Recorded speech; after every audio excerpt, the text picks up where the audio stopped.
بسم الله الرحمن الرحيم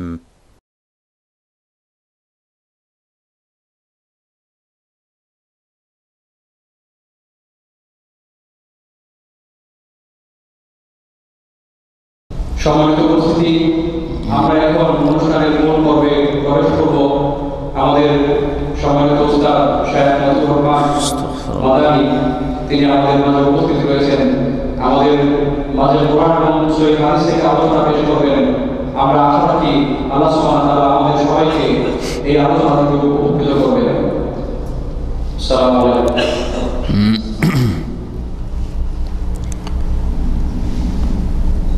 السلام عليكم ورحمة الله وبركاته. إن الحمد لله نحمده ونستعينه ونستغفره ونعوذ بالله من شرور أنفسنا ومن سيئات أعمالنا. من يهده الله فلا مضل له ومن يضلله فلا هادي له. وأشهد أن لا إله إلا الله وحده لا شريك له وأشهد أن محمدا عبده ورسوله صلى الله تعالى عليه وعلى آله وصحبه وسلم تسليما كثيرا. يا أيها الذين آمنوا اتقوا الله حق تقاته ولا تموتن إلا وأنتم مسلمون. يا أيها الناس اتقوا ربكم الذي خلقكم من نفس واحدة وخلق منها زوجها وبث منهما رجالا كثيرا ونساء واتقوا الله الذي تساءلون به والأرحام إن الله كان عليكم رقيبا. يا أيها الذين آمنوا اتقوا الله وقولوا قولا سديدا يصلح لكم أعمالكم ويغفر لكم ذنوبكم ومن يطع الله ورسوله فقد فاز فوزا عظيما. أما بعد فإن خير الحديث كتاب الله وخير الهدي هدي محمد صلى الله عليه وسلم وشر الأمور محدثاتها وكل محدثة بدعة وكل بدعة ضلالة وكل ضلالة في النار. أعوذ بالله من الشيطان الرجيم. وما آتاكم الرسول فخذوه وما نهاكم عنه فانتهوا واتقوا الله إن الله شديد العقاب. সম্মানিত ব্রাদারান ইসলাম, আল্লাহ পাক রব্বুল আলমিনের যাবতীয় প্রশংসা যে আল্লাহ পাক এক ও একক, যার কোনো শরিক নেই, যার কোনো অংশীদার নেই, তার নামে গুণে কাজে ইবাদত বন্দেগীতে কোনো কিছুতে আল্লাহ পাকের কোনো রকম শরিক নেই। তিনি এক ও একক সার্বিক ক্ষেত্রে। সালাত এবং সালাম নাযিল হোক নবী মুহাম্মদুর রাসূলুল্লাহ সাল্লাল্লাহু আলাইহি ওয়াসাল্লামের ওপর, যিনি একমাত্র শেষ রাসূল সারা বিশ্বের সমস্ত মানুষ এবং জিনদের জন্য। তাঁর রিসালাতে কেউ শরিক নেই। আল্লাহ পাকের বিধান পৌঁছানোর ক্ষেত্রে তার কোনো শরিক নেই। আল্লাহ পাকের কোনো বিধান ইবাদতের ক্ষেত্রে হোক, আকীদার ক্ষেত্রে হোক, হালাল হারামের ক্ষেত্রে হোক, জায়েজ নাজায়েজের ক্ষেত্রে হোক, নেওয়ার একমাত্র সূত্র মাধ্যম সৈয়দুল মুরসালিন খাতামুন নবীন মুহাম্মদুর রাসূলুল্লাহ সাল্লাল্লাহু আলাইহি সাল্লাম। তাঁর রিসালাতে কোনো শরিক নেই। আল্লাহ পাকের যেমন তৌহিদে কেউ শরিক নেই, ঠিক তেমনি মুহাম্মদ সাল্লাল্লাহু আলাইহি সাল্লামের রিসালাতে কেউ শরিক নেই। দিন জানতে হবে একমাত্র তার মাধ্যম দিয়ে। তিনি যা ছেড়ে গেছেন তা থেকেই, আর তা হচ্ছে কোরআনুল কারীম আর রাসূলুল্লাহ সাল্লাল্লাহু আলাইহি সাল্লামের হাদিস ওয়াহি। সম্মানিত ভাতৃমণ্ডলী, আজকে হচ্ছে রবিউল আউয়াল মাসের প্রথম তারিখ, 1435 হিজরি। আর এর সাথে সাথে বলতে পারি, কারণ অধিকাংশ মানুষ ইংরেজি মাসগুলি জানে, আর সে বিষয়টিও বলার প্রয়োজন মনে করছি যে 2014 শুরু হয়েছে, আজকে দ্বিতীয় তারিখ, গতকালকে প্রথম দিন ছিল।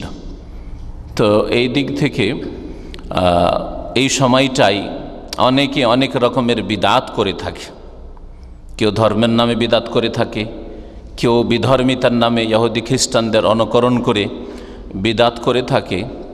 যার ফলে চিন্তা ভাবনা করে আপনাদের উদ্দেশ্যে এই অল্প সময়ে এই বিদাতের ভয়াবহতা সম্পর্কে, বিদাত সম্পর্কে কোরআনে কারীমে কীভাবে সতর্ক সাবধান করা হয়েছে, রাসূলুল্লাহ সাল্লাল্লাহু আলাইহি সাল্লাম বিদাত থেকে কীভাবে সতর্ক সাবধান করেছেন, সাহাবায়ে কেরামগণ, তারপরে তাবেঈন, এজাম রাদিয়াল্লাহু আনহু আজমাইন, তারপরে আইম্মাই কেরাম, আলমাই কেরাম রহমতুল্লাহ আলাইহিম আজমাইন যুগে যুগে কিভাবে সতর্ক সাবধান করেছেন। আর বিদআত কি জিনিস, কেন এত সতর্ক করা হয়েছে বিদআত থেকে, এই বিষয়টা নিয়ে আজকে আলোচনা করব। প্রথম কথা, অনেক মুসলিম ভাইরাই আছেন যারা শোনেন বিদআত শব্দটি, কিন্তু বিদআত বুঝেনও না। আর বুঝবেন বা কেমন করে? প্রথম কথা, অনেকের দিন শেখার চেষ্টাই নেই। 2 নম্বর কথা, দিন সম্পর্কে কারো শেখার চেষ্টা থাকলেও সঠিক দিন জানার সুযোগ সুবিধাই পান না। ভুল বুঝিয়ে দেওয়া হয় যে আমরা যেগুলো করছি এগুলো যদি বিদআত হয় তাহলে তো তোমার মোবাইলটাও বিদআত, তোমার প্লেনে চড়াও বিদআত, তোমার মাইক ব্যবহার করাও বিদআত, হ্যাঁ মাইকে আজান দেওয়া বিদআত, হ্যাঁ মাদ্রাসা করাও বিদআত ইত্যাদি। এইভাবে জনসাধারণের চোখে ধুলা ছিটিয়ে দেয় বিদআতি আলেম সমাজ, যার ফলে বিদআত কি জিনিস জানতেই পারে না। ভাবে যখন আমরা মোবাইলের বিদআত করছি, আর যখন ইন্টারনেটের বিদআত দেখছি, আর টিভির বিদআত দেখছি, রেডিও ইত্যাদি ইত্যাদি, রেকর্ডিং, মানুষের কথা, এইসব নবী সাল্লাল্লাহু আলাইহি ওয়াসাল্লামের জামানায় ছিল না। এগুলো যখন করছি তখন কবর মাজারে যাওয়ার বিদআত করলে অসুবিধাটা কি? আর মিলাদুন নবীর বিদআত করলে অসুবিধাটা কি? আর নাওয়াইতুর বিদআত পড়লেই বা অসুবিধাটা কি? আর নববর্ষের বিদআত, নিউ ইয়ার পালন করা, আর এতে আমোদ ফুর্তি করা, একে অপরকে অভিনন্দন জানানো, এইরকম বিদআত করলে অসুবিধাটা কি? যে যেটা করছে সেটার নাম বিদআতে হাসানা, ভালো কাজ, ভালো বিদআত। আর এর ওপর চরম অপরাধ করেছে এক শ্রেণীর গুমরাহরা, যারা নিজেরা গুমরাহ এবং অন্যদেরকে গুমরাহ পথভ্রষ্ট করেছে, যে বিদআতকে ভাগ করে দিয়েছে। আল্লাহ পাক ভাগ করেননি, তার রাসূল সাল্লাল্লাহু আলাইহি সাল্লাম ভাগ করেননি, কিন্তু তারা ভাগ করে দিয়েছে বিদআতে হাসানা, ভালো বিদআত। বিদআত নতুন হইল, এটা ভালো, এগুলি ভালো, যেগুলি আমরা করি সেগুলি ভালো, অন্যরা যেগুলো করে ওগুলো মন্দ, ওগুলো খারাপ। প্রত্যেক জাতি যারা বিভিন্নভাবে বিদআতে জড়িয়ে রয়েছে তারা এই আচরণটাই করেছে। যারা যেটা করে বিদআত সেটা তাদের কাছে হাসানা, ভালো বিদআত। আর অন্যরা যেটা করে, নিজেরা যেটা করে না, কেউ যদি বলে বা করে, তাহলে ওগুলো হলো বিদআতে সাইয়্যা, খারাপ বিদআত। ওইগুলো করবেন না, যেগুলো আপনারা করছেন ওগুলো করবেন না, আর যেগুলো আমরা করছি ওগুলো ভালো বিদআত। এইভাবে আমাদের মুসলিম সমাজের জনসাধারণকে বিদআত সম্পর্কে জানার ক্ষেত্রে বড় বাধা সৃষ্টি করেছে। হয় জানতে চেষ্টা করলে জানার সুযোগ সুবিধা পায়নি, কারণ বিভ্রান্তিকর কথাবার্তা শুনেছে বিদআত সম্পর্কে। যাতে যেমন ঘোলাটে পানিতে কিছু দেখা যায় না, মাছ আছে না নেই, তো ঘোলাটে করে দিয়েছে। আর না হলে অধিকাংশ মানুষ দিন সম্পর্কে জানতেই চায় না, শিখতেই চায় না। মাথার ব্যথা নয় যে দিনে হক জানবো, সত্য দিন জানবো আর পালন করব, তাহলে আল্লাহ পাক রাজি হবেন, ইহকাল পরকালে সুখী হব, যে উদ্দেশ্যে আল্লাহ পাক সৃষ্টি করেছে সেটা পুরা করব, তাহলে আল্লাহ পাকের জান্নাত পাবো, জাহান্নাম থেকে বাঁচতে পারবো। এই রকমের চিন্তা অধিকাংশ মুসলিমদেরই নেই। কি করে নিজে সুখী হব, কি করে ছেলে মেয়ে সুখী হবে, পরিবার সুখী হবে, কি করে বেশি টাকা পয়সার মালিক হব, কি করে ভোগবিলাসের জীবনযাপন পাবো, দুনিয়ার কি করে উন্নতি হবে, এই সব চিন্তা ছাড়া এর বাইরে দিন নিয়ে চিন্তা করা, কোনটা হক কোনটা বাতিল, কোনটা তৌহিদ কোনটা শিরক, কোনটা সুন্নাত কোনটা বিদআত, এসব জানার মাথা ব্যথাই নেই। জানলেই বা কি আর না জানলেই বা কি? আপনি জানেন, আমি জানি না, অসুবিধাটা কি? আপনার চাইতে বেশি উন্নত তো, আপনার চাইতে বেশি আমি বড় নেতা হইতে পেরেছি, আপনার চাইতে বেশি বড় পয়সাওয়ালা হইতে পেরেছি, আপনার চাইতে বেশি পারিবারিক ক্ষেত্রে আর্থিক ক্ষেত্রে সুখী হইতে পেরেছি। এগুলি হচ্ছে আজকালকার জামানার মাপকাঠি, যে আপনি দিন জেনে করেছেনটা বাকি। কারণ এই হতভাগা বা এই শ্রেণীর হতভাগা লোকেরা চোখের আড়ালের জিনিস ইউমিনুনা বিল গায়ব, না দেখে বিশ্বাস করে না। যদিও দাবিদার যে আমরা মুসলিম, কিন্তু না দেখে বিশ্বাস করে না যে চোখের আড়ালে আল্লাহ পাকের আযাব রয়েছে, আল্লাহ পাকের হিসাব রয়েছে, আল্লাহ পাকের সামনে জবাবদেহি করতে হবে। আল্লাহ পাক রব্বুল আলামিন সৃষ্টি করেছেন কি জন্য, আল্লাহ পাক রব্বুল আলামিন হিসাব নেবেন, এবং শেখ দুনিয়াতে কর্মের ভিত্তিতে আখেরাতে ফয়সালা হবে। এটা হচ্ছে কর্মের জগৎ, এলম শিখার জগৎ, আমল করার জগৎ, সৎকর্মশীল ভালো মানুষ হওয়ার জগৎ। এখানে যদি ভালো হই তাহলে আখিরাতে ভালো ফল পাবো। এসব কথা বিশ্বাসের কথা বললেও আসলে বিশ্বাস আছে কিনা আল্লাহ পাক ভালো জানেন। কারণ বিশ্বাস থাকলে কর্ম হবে। যার বিশ্বাস আছে তার ঈমান আমল আছে। যার বিশ্বাস আছে যে হক গ্রহণ করা ফরজ আর বাতিলকে ত্যাগ করা ফরজ, সেই ব্যক্তি হক জানার ক্ষেত্রে যতটা যার চেষ্টা আছে চেষ্টায় কোনো ত্রুটি করবে না, আর বাতিলকে চিহ্নিত করার ক্ষেত্রে, ভুলকে জেনে ভুল থেকে বাঁচার ক্ষেত্রে, শিরক বিদআতকে জেনে শিরক বিদআত থেকে বাঁচার ক্ষেত্রে কোনো ত্রুটি করবে না। কিন্তু তার বিপরীত আমরা মুসলিম সমাজে দেখতে পাই, বিশেষ করে আমাদের সমাজে। তার মানে কি বলবেন? আসলে কি বিশ্বাস আছে আল্লাহ পরকালে? আসলে কি আল্লাহ পাক রব্বুল আলামিন আমাদের হিসাব নেবেন আর জবাবদেহি করতে হবে যে তুমি কোন তরিকায় ছিলে? তুমি রাসূলুল্লাহ সাল্লাল্লাহু আলাইহি ওয়াসাল্লামের তরিকায় ছিলে না অন্য কোনো তরিকায় ছিলে? তোমার ইবাদত বন্দেগী কোন তরিকায় ছিল? তোমার রবিউল আউয়াল মাস কোন তরিকায় গিয়েছে? তোমার এই নববর্ষে যে কাজগুলি করেছো, অভিনন্দন জানিয়েছো আর হ্যাপি করেছো, এসব তোমার নবী দিয়েছেন? এই জানুয়ারি ফেব্রুয়ারি তোমার নবী দিয়েছেন না নবীর সাহাবীরা দিয়েছেন যে তুমি এত খুশি প্রকাশ করছো আর তুমি এত আমোদ ফুর্তি করছো ইত্যাদি ইত্যাদি? 25 ডিসেম্বর তোমার নবী দিয়েছেন না তোমার নবীর সাহাবীরা দিয়েছেন যে এত খুশি প্রকাশ করছো আর কেক কাটছো আর কত খুশি আর আমোদ ফুর্তি করছো?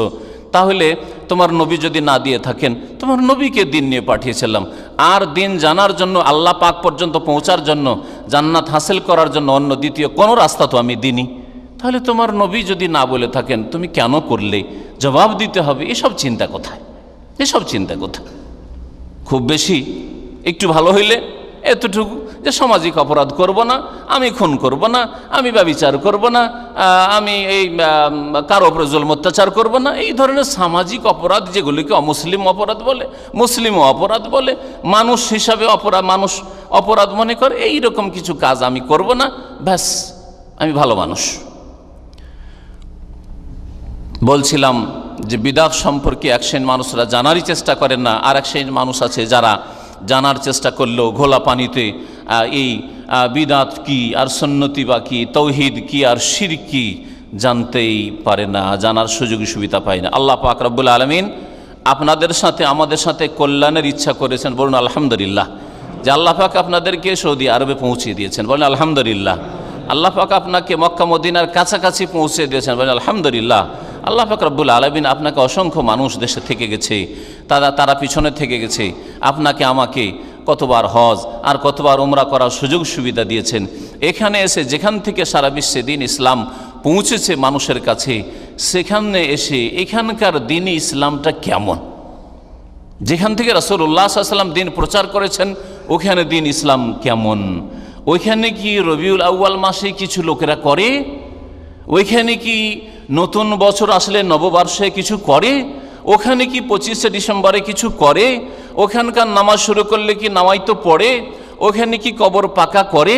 কবরে কি ওরস লাগায়? কবরে কি ফুল চড়ায়? এসব অনেক কিছু দেখছেন, শুনছেন, জানছেন, আর অন্তর চক্ষু খুলে যাচ্ছে। তারপরে যদি বিবেক বিবেচনা না করেন, হককে গ্রহণ করার চেষ্টা না করেন, বাতিল থেকে সতর্ক না হন, তৌহিদকে গ্রহণ না করেন, শিরক না ত্যাগ করেন, সুন্নত যদি আঁকড়ে না ধরেন, বিদআত যদি তালাক না দেন, তো আল্লাহ পাকের কাছে কোনো রেহাই নেই, কোনো রেহাই নেই। সুতরাং আল্লাহর রাস্তে অন্তর খুলে আজকের এই সংক্ষিপ্ত আলোচনায় বিদআত সম্পর্কে জানেন যে আল্লাহ পাক কী বলেছেন, তার রাসূল সাল্লাল্লাহু আলাইহি ওয়াসাল্লাম কী বলেছেন, সাহাবাই কেরাম রাদিয়াল্লাহু আনহুম আজমাইন কী বলেছেন, আইম্মাই কেরামরা কী বলেছেন রহমতুল্লাহ আলাইহিম আজমাইন, তা আমরা আপনাদের সামনে পেশ করব এবং আমরা জানব। বিদআতের শাব্দিক অর্থ হচ্ছে নতুন কাজ। বাদিউস সামাওয়াত, আল্লাহ পাককে কোরআনে কারিমে আল্লাহ পাক বলেছেন আসমান জমিনের সৃষ্টিকর্তা।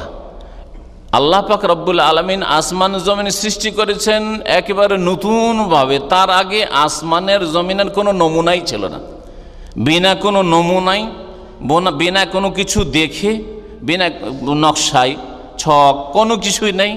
নতুন কোনো জিনিসকে বলা হয় বা দাল আইন শব্দটি, ওখান থেকে বাদিউস সামাওয়াত, আল্লাহ পাককে বাদি বলা হয়েছে।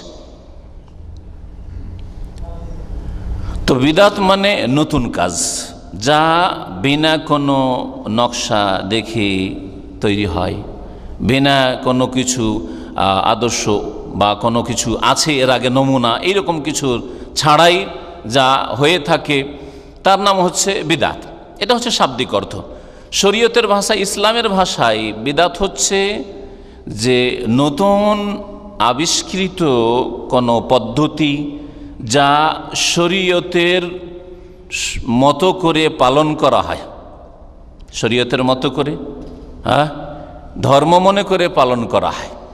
নতুন এমন কিছু, তারিকাতুন মুখতারা মানে নতুন কোনো কিছু আবিষ্কার, যা ফিদ্দিন দিনের মধ্যে, ধর্মের মধ্যে, দুনিয়ার ক্ষেত্রে নয়। তো জাহির শরিয়া, যেটা শরীয়ত করে পালন করে, শরীয়তের সাদৃশ্য যেন হয়ে যায়। যেমন যেমন তাকবীরে তাহরিমা, উদাহরণ দিই, তাকবীরে তাহরিমা আল্লাহু আকবার বলছেন, এটা শরীয়ত, তাই না? আল্লাহু আকবার বলছেন, এটা কি শরীয়ত, রুকুন নামাজের। তারপরে আপনি সানা পড়ছেন, সুন্নাত। সূরা ফাতিহা পড়ছেন, ফরজ, ঠিক না? তারপর সূরা ফাতিহার আগে আপনি আউযুবিল্লাহ বিসমিল্লাহ পড়ছেন, এগুলি আপনার সুন্নাত ইত্যাদি। তো এইভাবে শরীয়তে যেসব জিনিসগুলি রয়েছে ওই রকমভাবেই পালন হচ্ছে। নাওয়াইতো পড়া, নাওয়াইতো আন ওসাইল্লাহি তাআলা, গদ বাঁধা, বা আমি নিয়ত করছি, বাংলায় বা উর্দুতে যেমন অন্যরা অনেকে বলে, কিন্তু বাঙালি মাশাআল্লাহ আরও অ্যাডভান্স, আরবিতে মুখস্থ করে 6 মাস 1 বছর ধরে বেচারারা এত কষ্ট করে, কিন্তু কষ্ট করে কিছুই ফল পাবে না। কষ্ট করার ফল একেবারে নষ্ট হবে। কষ্ট করার ফল হচ্ছে যে নষ্ট হবে, জাহান্নামে যেতে হবে। আয়াতে আল্লাহ পাক রব্বুল বলেছেন, তা বলবো আপনাদের। এইরকমই ইক্তেদাইতু বিহাযাল ইমাম, এই যে ইমাম সাহেব নামাজ পড়াচ্ছেন তার ইক্তেদা করছি আমি।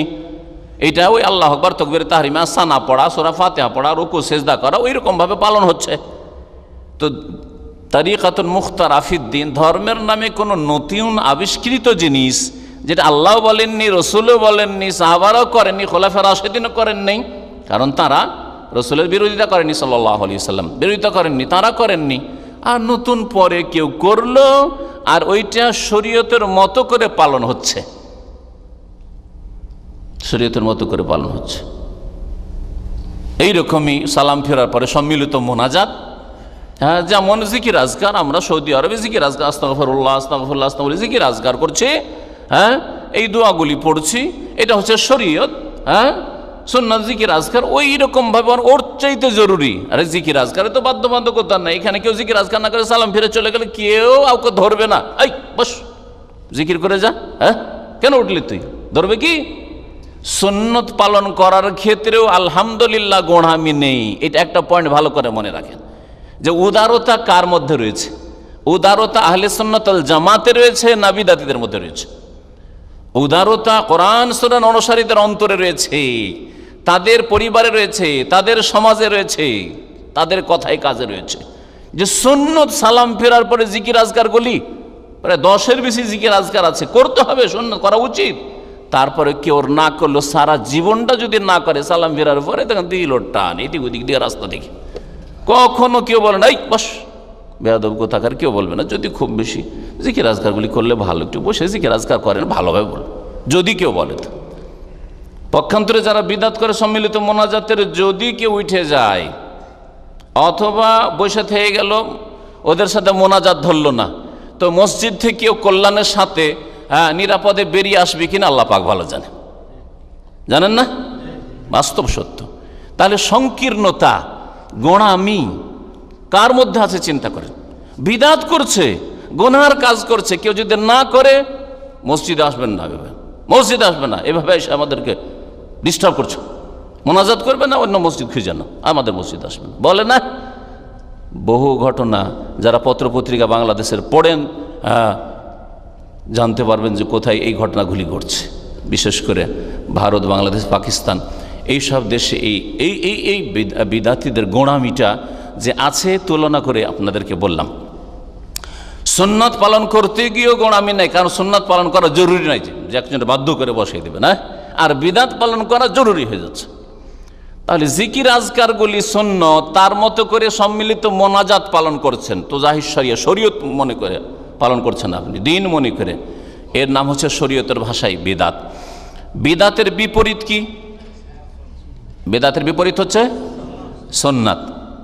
এটা হচ্ছে সুন্নাত আর বিদাত যখন আপনি বুঝাইবেন মুহাদ্দিসিনদের তরিকায়, উম্মতে মুসলিমায় যে সুন্নাত বিদাত, বিদাত চালু হয়েছে, শুধু সুন্নতকে আঁকড়ে ধরতে হবে, বিদাতকে নির্মূল করতে হবে, উৎখাত করতে হবে, এই ক্ষেত্রে সুন্নতটা হচ্ছে বিদাতের বিপরীত, বা সুন্নতের বিপরীত হচ্ছে বিদাত।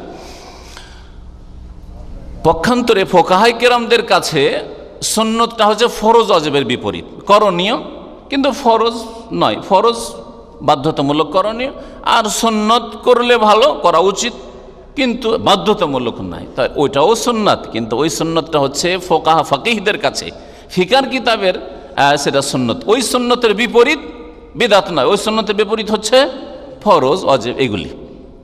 জি,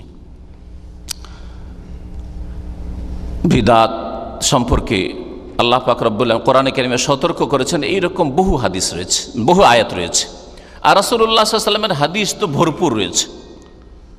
আয়াতই যদি দেখা যায় তো অনেকগুলি আয়াত রয়েছে, অনেক আয়াত রয়েছে, যে আয়াতগুলিতে দিনকে, দিন হচ্ছে কোরআন আর হাদিস, আঁকড়ে ধরার কথা বিভিন্ন ভাষায়, এর বিপরীত না করা, আর কোরআন এবং হাদিসে যা নেই, রাসূলুল্লাহ সাল্লাল্লাহু আলাইহি ওয়াসাল্লাম যা দেননি তা পরিত্যাগ করা, বিভিন্নভাবে আল্লাহ পাক রব্বুল এই বিষয়টিকে বুঝিয়েছেন, যাতে করে মানুষ আকীদার ক্ষেত্রে সহিশুদ্ধ আকীদা গ্রহণ করে। জান্নাত চাইছে কিন্তু জান্নাতের রাস্তায় চলছে না, অন্য রাস্তায় চলে যাচ্ছে, এমনটা না হয়। মানুষ হচ্ছে দুই রকম। এক শ্রেণীর মানুষ হচ্ছে যারা জান্নাত চায় না, জান্নাত চায় না, সুতরাং জান্নাতের রাস্তায় চলে না, বেনামাজি, আধা নামাজি, বেরোজাদার, যাকাত ফরজ আদায় করে না, হজ ফরজ আছে করে না, জীবনে বিভিন্ন গুনাহগুলি করছে, যেগুলি গুনাহ মানুষ বুঝে, কেউ ব্যভিচারে লিপ্ত, কেউ খুনের সাথে জড়িত, কেউ মদের সাথে জড়িত, কেউ হারাম খাচ্ছে, জুয়া খেলছে ইত্যাদি। তো এই রকম শ্রেণীর লোক যারা যারা পাপগুলি করছে কিন্তু ধর্মের নামে করে না, এরা জান্নাতের রাস্তাতেই চলে না, ও জান্নাত যাবে এই চিন্তা কখনো তাদের অন্তরে নেই। জান্নাত যদি যেতে চাইতো তাহলে নামাজ পড়তো, জান্নাত যদি যেতে চাইতো তাহলে জেনার কাছে যেত না, জান্নাত যদি যেতে চাইতো খুন করতো না, জান্নাত যদি যেতে চাইতো তাহলে মদ খেত না বা মদের ব্যবসা করতো, জান্নাত যদি যেতে চাইতো তাহলে হালাল রুজি গ্রহণ করতো, হারাম রুজি থেকে বেঁচে থাকতো। এই শ্রেণীর মুসলিম সমাজের যেসব লোকেরা রয়েছে তারা হচ্ছে আসহাবুল বুতুন, পেট পূজারী, পেট পূজারী। লয়েন আব্দুদ দিনার ও আব্দুদ দিরহাম, নবী করিম সাল্লাল্লাহু আলাইহি ওয়াসাল্লাম বলেছেন আল্লাহ পাকের লানত অভিশাপ রয়েছে দিরহাম দিনারের গোলাম বান্দাদের উপর, যারা পয়সার গোলাম, পেটের গোলাম, ভাতের গোলাম, বেতনের গোলাম, যারা রিয়ালের গোলাম, যেখানে রিয়াল, যেখানে ডলার, যেখানে পয়সা, যেখানে নেতৃত্ব সেখানে আছে তারা, যেখানে দুনিয়ার সুখ, তাই এরা জান্নাতে যেতে চায় না। জান্নাতে যখন যেতেই চায় না তো যেতে পারবে না। কে কথা বলছেন ওখানে? কি কথা বলছে? কেউ কথা বলবে না। উর্দু बात नहीं करना, अगर बैठना है तो ठीक है, नहीं तो मास्सलाम।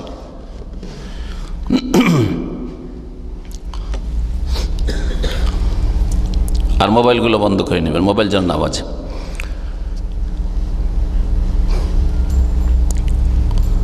দ্বিতীয় শ্রেণীর লোক হচ্ছে যারা জান্নাতে যেতে চায়, মনের আশা আকাঙ্ক্ষা তো আছে যে জান্নাতে যাব, কিন্তু জান্নাতের রাস্তাই ধরে না, জান্নাতের রাস্তা ধরতে চাই না, জান্নাতে যেতে চাই কিন্তু জান্নাতের রাস্তা ধরেন না। আপনি এখান থেকে বেরিয়ে যেতে চাইছেন কোথায়? মক্কা, যে আজকে মক্কা বেরিয়ে যাবো, গিয়ে উমরা করবো, কয়েক ওয়াক্ত নামাজ পড়বো, মদিনা হয়ে ফিরে আসবো ইত্যাদি ইত্যাদি। তাহলে আপনাকে মক্কার রাস্তা ধরতে হবে না হবে না? সেইখান থেকে এদিকে রাস্তা যদি ধরে নেন তো খাবজি পৌঁছে যাবেন, না হয় আপনি আবরুল বাতেন হয়ে আপনি জর্ডনে ঢুকে যাবেন। ওই দিকে যদি রাস্তা ধরেন তো বাহরাইনে ঢুকে পড়বেন। আপনি মক্কা যেতে পারবেন না? যত যাবেন তত মক্কা থেকে দূরে হয়ে যাবেন। বলুন তো দেখি। আরে এখানেই ছিলেন, এক ভালো ছিলেন যে দাম্মামে ছিলেন, মক্কার তুলনামূলক আপনার বাহরাইনের তুলনায় বা জর্ডনের তুলনায় অথবা আপনার ইরাক কুয়েতের তুলনায় একটু কাছেই ছিলেন, যেতে চাইছেন মক্কা মদিনা, আর রাস্তা ধরেছেন বাহরাইন আর কুয়েতের, চলবে? চলবে না। এটা উদাহরণ হচ্ছে ওই সব ভাইদের, মুসলিম ভাইদের, যারা ধর্মের নামে নতুন নতুন কাজ করে, অর্থাৎ বিদাত করে। আল্লাহ তোমার জান্নাত চাই, আরে জান্নাত যাবে তো এক আল্লাহর ইবাদত করতে হবে, এক রাসূলের রাস্তা ধরতে হবে, এক রাসূলের রাস্তা ধরতে হবে। তো রাসূলুল্লাহ সাল্লাল্লাহু আলাইহি ওয়াসাল্লাম রাস্তা না ধরে তুমি চিশতিয়া রাস্তা ধরলে, নকশবন্দি রাস্তা ধরলে, কাদেরি রাস্তা ধরলে, মুজাদ্দিদি রাস্তা ধরলে, সাবেরি রাস্তা ধরলে, এইসব রাস্তা কেন ধরলে? রাসূলুল্লাহ সাল্লাল্লাহু আলাইহি ওয়াসাল্লামের রাস্তা ধরতে হবে। আর তুমি এই রাসূলুল্লাহ সাল্লাল্লাহু আলাইহি ওয়াসাল্লামের রাস্তা হচ্ছে যে দুটো ঈদ, ঈদুল ফিতর, ঈদুল আজহা, তুমি 3 ঈদওয়ালাদের রাস্তা কেন ধরলে? ঈদ মিলাদুন নবীওয়ালাদের রাস্তা কেন ধরলে? রাসূলুল্লাহ সাল্লাল্লাহু আলাইহি ওয়াসাল্লামের রাস্তা হচ্ছে যে নবী করিম সাল্লাল্লাহু আলাইহি ওয়াসাল্লাম, বরং কোরআনে কারিমেও আছে, 12টি মাস দিয়েছেন, যা মুহররম থেকে শুরু হয়ে জিলহজে শেষ হয়ে যায়। হ্যাঁ, এই মাসগুলি দিয়েছেন। এই মাসগুলির ক্ষেত্রে নতুন বছর শুরু হইলে অভিনন্দন জানানো, কাউকে মোবারকবাদ দেওয়া, হ্যাঁ, এসব ইসলাম শিখায়নি, রাসূলুল্লাহ সাল্লাল্লাহু শিখাননি, সাহাবারা করেননি। যেখানে আল্লাহ পাকের দেওয়া মাস, সূরা তাওবাতে আল্লাহ বলছেন, সেখানে মোবারকবাদ দেওয়া, হ্যাঁ, নববর্ষ পালন করা শিখালেন না, আল্লাহ পাক শিখালেন না, তার রাসূল শিখালেন না। আর ইহুদি নাসারাদের, তাদের দেবদেবীদের নাম, রোমানদের প্রাচীন যুগের দেবদেবীদের নাম দিয়ে যে জানুয়ারি, ফেব্রুয়ারি, মার্চ, এপ্রিল ইত্যাদি তৈরি হয়েছে, আর এই রকম বাতিল বছর বা মাস শুরু হচ্ছে, আর তাতে অভিনন্দন জানাবেন, তাহলে আপনি জান্নাতে কোথায় যেতে চান? জান্নাতে তো যেতে চান না। 25শে ডিসেম্বর নবী করিম সাল্লাল্লাহু আলাইহি ওয়াসাল্লাম বলেননি আমাদেরকে, কোরআনও বলা হয়নি, হাদিসও বলা হয়নি যে ঈসা আলাইহিস সালামের জন্ম 25শে ডিসেম্বরে। সুতরাং এতে কাউকে অভিনন্দন জানাবে, তাহলে রাসূলুল্লাহ সাল্লাল্লাহু আলাইহি ওয়াসাল্লামের রাস্তাই তো ধরলেন না। জান্নাত যেতে চাও, আবার অন্য রাস্তা কেন ধরো? জান্নাত যেতে চান আর ইহুদি নাসারাদের রাস্তা ধরে নিয়েছেন, জান্নাত যেতে চান আর তরিকায় মুহাম্মদিয়া বাদ দিয়ে তরিকায় চিশতিয়া, কাদরিয়া, অমক আর তমক, ওইসব রাস্তা কেন ধরে নিচ্ছেন? এসব কেন ধরছেন? কোরআনে কারীম রাসূলুল্লাহ সাল্লাল্লাহু আলাইহি ওয়াসাল্লামের রাস্তাকে মজবুত করে ধরতে বলেছে। রাসূলুল্লাহ সাল্লাল্লাহু আলাইহি ওয়াসাল্লামের তাকিদ করেছেন, এর উপরই হেদায়েত নির্ভরশীল, আর এটাই হচ্ছে জান্নাত যাওয়ার একমাত্র উপায়, এছাড়া কোনো উপায় নেই। কাজ যদি কমও করেন, ফরজ ওয়াজিবে ঘাটতি নয়, সুন্নতে যদি ঘাটতি হয়, মুস্তাহাব নেকির কাজে কিছু ঘাটতিও হয়, কিন্তু কাজ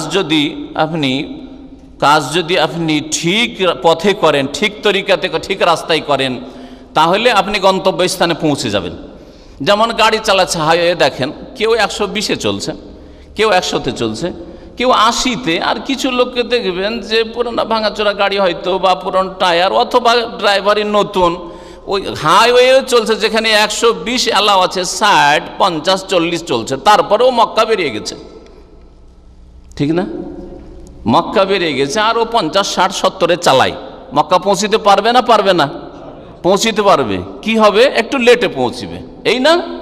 আর আরেকজন 120-এ টান দিয়েছে, একটু তাড়াতাড়ি পৌঁছিবে, ঠিক না?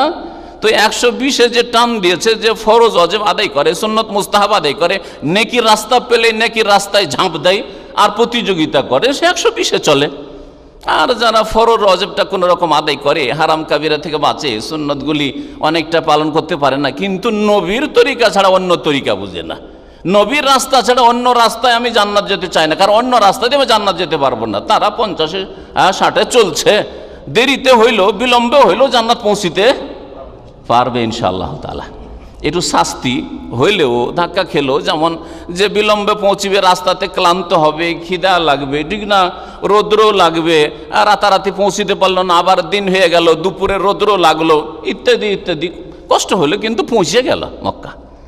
ঠিক তেমনি যারা এইরকম সুন্নতে ঘাটতি করেছে, কিছু অপছন্দনীয় কাজ করেছে, কিন্তু ফরজ ওয়াজিব ঘাটতি করেনি, নবীর তরিকাতেই চলেছে, এক কথায় শিরক বিদআত করেনি, তারা বিলম্বে হলেও জান্নাতে পৌঁছে যাবে ইনশাআল্লাহ তাআলা। কিন্তু যারা নবীর রাস্তা ধরল না, তাদের উদাহরণ কি বললাম? হ্যাঁ, যে তারা নিয়ত করছে মক্কা যাবে, কিন্তু মক্কার রাস্তাই ধরল না, উল্টো রাস্তায় যাচ্ছে, তাহলে যত বেশি যাবে ততই আরো দূরে চলে যাবে। নবী করিম সাল্লাল্লাহু আলাইহি ওয়াসাল্লামের নিয়ে আসা পদ্ধতি ছাড়া জীবন যাপন করলে সুন্নাত 2-4টি কাজের নাম নাই। শুধু নামাজের সাথে সীমিত নাই, রোজার মধ্যেই সীমিত নয়, হজ জাকাতের মধ্যে সীমিত নাই, আর দাড়িতেই শুধু সীমিত নয়, হ্যাঁ, আর লেবাস পোশাকে সীমিত নয়। আর এক শ্রেণীর লোকেরা তো আরও সংকীর্ণ করে দিয়েছে, দাড়ি আর টুপি, টুপিতে সীমিত নয়।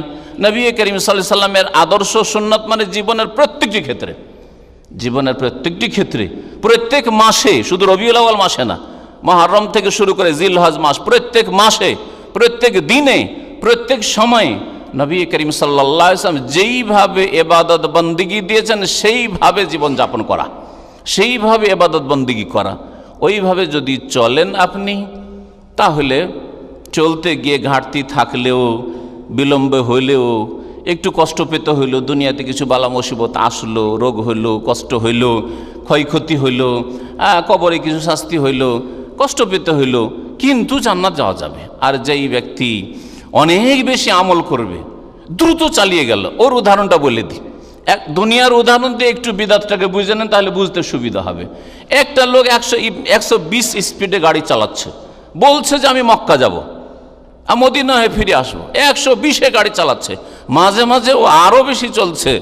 সরকার বলছে 120-এর বেশি চালায় না, দেখছে ক্যামেরা নেই, দিচ্ছে 140, 50, 60 টান দিচ্ছে, ঠিক না? কিন্তু মক্কার রাস্তা না ধরে, এই রিয়াজ রোড ধরতে হবে বা যে কোনো রোড যেটা মক্কা পৌঁছায়, এই রাস্তা না ধরে ও ধরে নিয়েছে কোন রাস্তা? জর্ডনের রাস্তা ধরে নিয়েছে। আবু হুদাইরের রোড, আর ওই জর্ডনের দিকে যাচ্ছে, হয় কুয়েতে ঢুকবে আর না হলে জর্ডনের দিকে চলে যাবে, এই রাস্তা ধরেছে। তাহলে যত স্পিডে চলবে তত কি হবে? তত বেশি দূরে হয়ে যাবে মক্কা থেকে, গন্তব্য স্থান থেকে। ঠিক তেমনি বিদাতি কাজ করে যত ইবাদত করুক, বিদাতি তরিকায় যত নামাজ পড়ুক, যত ইবাদত করবে, হ্যাঁ, যত রোজা হজ যাকাত করবে, যত নফল কাজ করবে, তত বেশি দূরে হয়ে যাবে।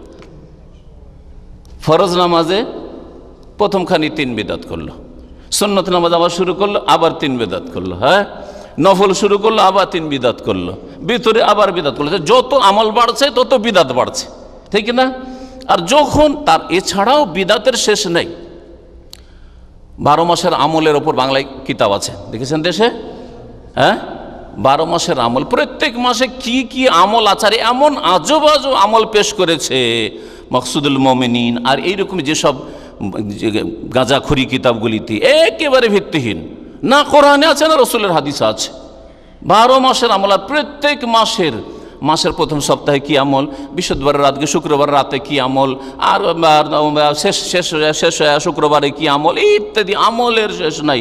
12 রবিউল আউয়ালে কি আমল, ইত্যাদি ইত্যাদি, এই যে আমল শিখেছে। তাহলে বিদাত করতে গিয়ে যত দ্রুত চলবে তত বেশি জান্নাত থেকে দূরে চলে যাবে। অথচ তাদের জিজ্ঞাসা করেন যে ভাই, এই এত যে আমলগুলি করছেন, এই যে 12 চাঁদের আমল, আর তারপরে আপনারা এত বেশি কাজ করছেন, যে কাজগুলি আমরা করি না, আপনারা নামাইতো পড়ছেন, আপনারা জায়নামাজের দোয়া পড়ছেন, আপনারা ইক্তাদায়িত্ব বিহাজাল ইমাম পড়ছেন, আপনারা সম্মিলিত মোনাজাত করছেন, আপনারা ঈদে মিলাদুন নবী করছেন, আপনারা শবে বরাতে হালুয়া রুটি করছেন, আপনারা এরকম বহু কিছু করছেন যেগুলো সৌদি আরবে করে না।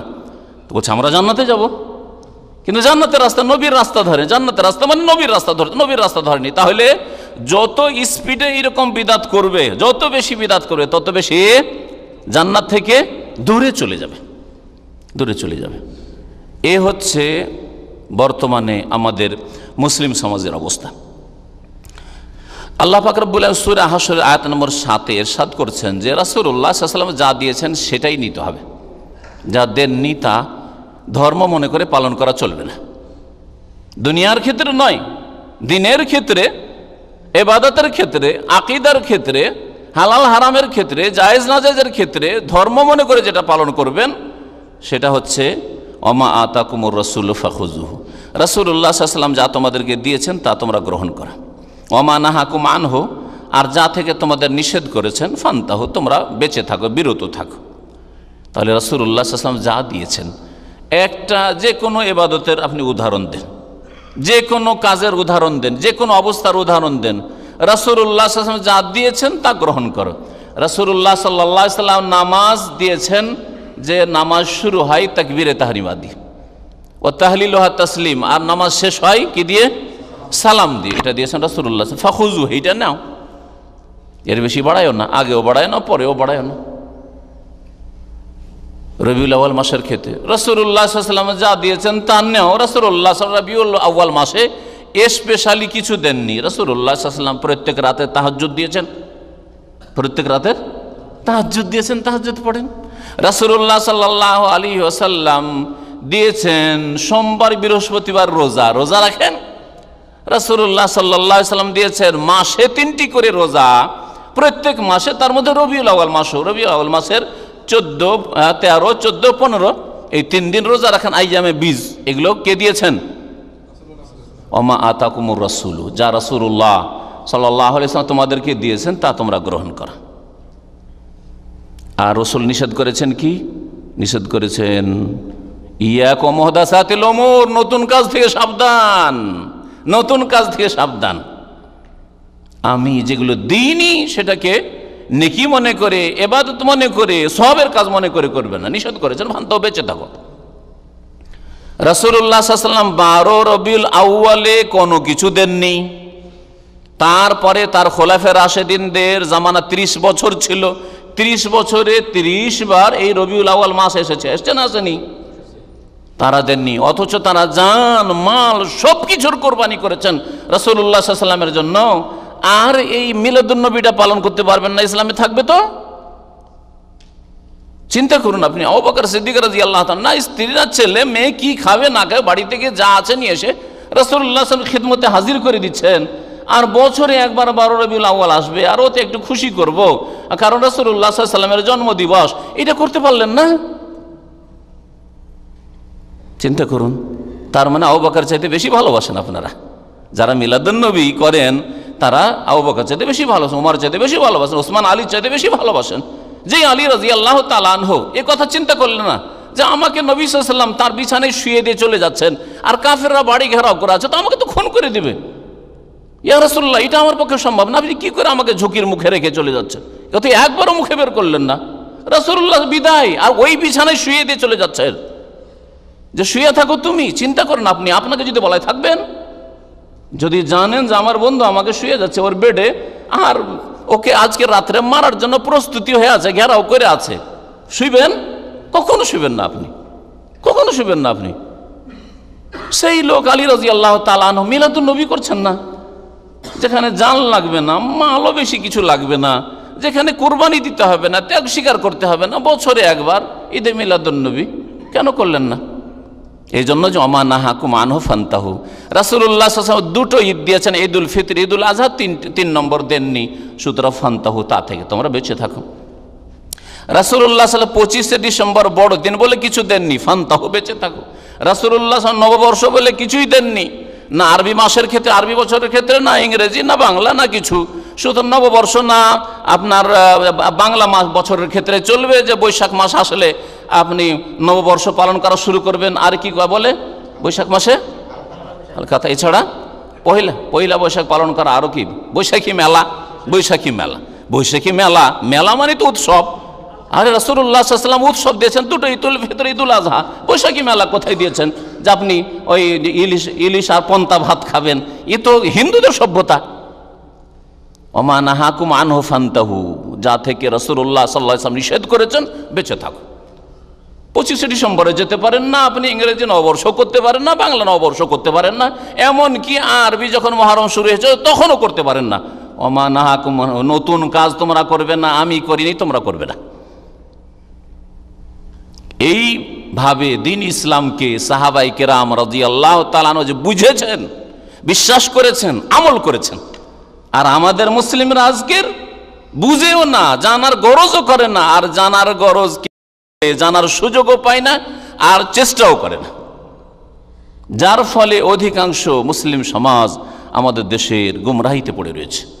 ধর্মের নামে নতুন নতুন কাজ করছে, মনে করেছে জান্নাতের কাছাকাছি যাব, আল্লাহকে রাজি করব, কিন্তু জান্নাতের রাস্তাই ধরেনি, আল্লাহকে রাজি করার রাস্তাই ধরেনি। সেটা হচ্ছে রাসূলুল্লাহ সাল্লাল্লাহু আলাইহি ওয়াসাল্লামের রাস্তা।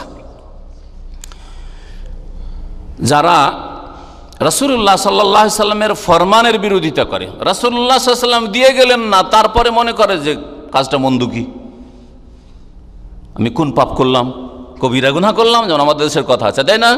আমি ঈদে মিলাদুন নবী করলাম, কবিরা গুনাহ করলাম। জেনা করেছি, চুরি করেছি নাকি আমি মিথ্যা কথা বলেছি?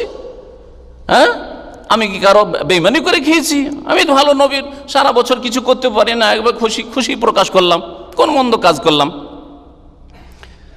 এসব কথা যারা বলে রাসূলুল্লাহ সাল্লাল্লাহু আলাইহি ওয়াসাল্লামের বিরুদ্ধাচরণ করে, নাফরমানি করে, রসুলের রাস্তায় চলে না, আল্লাহ পাক তাদেরকে সংবাদ দিচ্ছেন, ফালিয়াহযারিল্লাযীনা ইউখালিফুনা আন আমরিহি, তারা যেন সতর্ক সাবধান হয়ে যায় যারা রাসূলুল্লাহ সাল্লাল্লাহু আলাইহি সাল্লামের আদর্শের বিরোধিতা করে।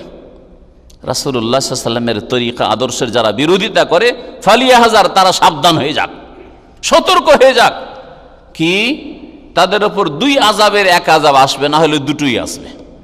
আনতুসিবাহুম ফিতনা আও ইউসিবাহুম আযাবুন আলিম, হয় তাদের ওপর ফিতনা আসবে, ফিতনা মানে দুনিয়ার শাস্তি, ফিতনার তাফসীর মুফাসসিরিনগণ করেছেন দুনিয়ার আযাব, বালা মুসিবত আসবে। আও ইউসিবাহুম আযাবুন আলিম, অথবা তাদের ওপর এসে পড়বে, তাদেরকে ধরে ফেলবে যন্ত্রণাদায়ক শাস্তি, মানে আখিরাতের শাস্তি, মওতের পরের শাস্তি শুরু হবে, কবরের জীবনে শাস্তি, হাসরের দিনে শাস্তি, বিচার দিবসের শাস্তি, আর জাহান্নামের শাস্তি, দুটোর একটা হবে। আর যদি এতে স্পিড বেশি থাকে, মানে বিদাত, কোনো বিদাতের রাস্তা ছাড়েনি, যেখানে পেয়েছে নতুন নতুন কাজ ভালো লেগেছে, তাহলে দুনিয়াতেও ফিতনা মানে বালা মুসিবত, আর আখিরাতেও আল্লাহ পাকের আযাব। কারণ দুনিয়ার আযাব দিয়ে কাফফারা হয়নি, যারা বেশি বেশি বিদাত করবে তাদের দুনিয়ার আযাব শাস্তি দিয়ে কাফফারা হয়নি। আজকে মুসলিম সমাজে, মুসলিম দেশে যে অশান্তি, মুসলিম দেশে যে জানমালে নিরাপত্তা নেই, রাস্তাঘাটে চলাফেরার ক্ষেত্রে নিরাপত্তা নেই, বাড়ি পৌঁছিতে পারবো কি না, বাড়ি থেকে বেরিয়েছি বিদেশে পৌঁছিতে পারবো কি না, এয়ারপোর্টে পৌঁছিতে পারবো কি না, আর এই ছাড়াও বহু রকমের ছেলে মেয়ে স্কুলে যাচ্ছে, ফিরে আসতে পারবে কি না, ডাক্তারখানা গেল, হাসপাতালে গেল, ফিরে আসতে পারবে কি না, ডাক্তারের কাছে পৌঁছিতে পারবে কি না, এই যে অবস্থায়, এগুলো কি হালকা মনে করেছেন? এগুলি আল্লাহ পাকের আযাব। কিসের জন্য? বহু পাপের কারণে, তার মধ্যে একটি বড় পাপ শিরকের পরে হচ্ছে বিদাত। বিদাতের পাপকে হালকা মনে করবেন না। জেনা, খুন করা, চুরি করা, ডাকাতি করা, ছিনতাই করা, এই রকমের যতগুলি সমাজ বিরোধী পাপ, যেগুলোকে সমাজের মানুষরা মনে করে যে এগুলি চরম অপরাধ, সামাজিক অপরাধ, তার চাইতে ছোট না, তার চাইতে বড় অপরাধ।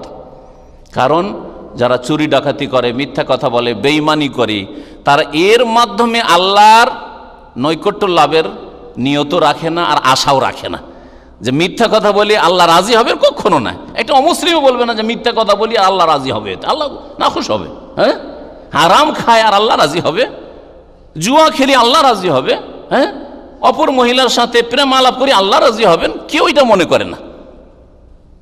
কিন্তু ঈদে মিলাদুন নবী করলে আল্লাহ খুশি হবেন, আল্লাহ খুশি হয়ে যাবেন। বিদাত করলে, শবে বরাত করলে আল্লাহ রাজি হয়ে যাবেন। এইভাবে যতগুলি বিদাত রয়েছে, মাজারে ওরুসে গেলে আল্লাহ রাজি হবে, পীর বাবাও রাজি হবে, আল্লাহও রাজি হয়ে যাবেন, হ্যাঁ, উলিয়া রাজি হবে, আল্লাহও রাজি হয়ে যাবেন। এইরকম যে ধারণা, এই ভ্রান্ত ধারণা, আল্লাহ পাক রব্বুল আলামিন বলছেন যে ওরা সাবধান হয়ে যাক যারা রাসূলুল্লাহ সাল্লাল্লাহু আলাইহি ওয়াসাল্লামের বিরুদ্ধাচরণ করে, নাফরমানি করে। সুতরাং জীবনের প্রত্যেকটি ক্ষেত্রে আপনাকে সহজ ভাষায় বলছি যে আপনি যে কোনো ইবাদত করার ক্ষেত্রে এটা কোরআন হাদিস আছে কি না যাচাই করবেন।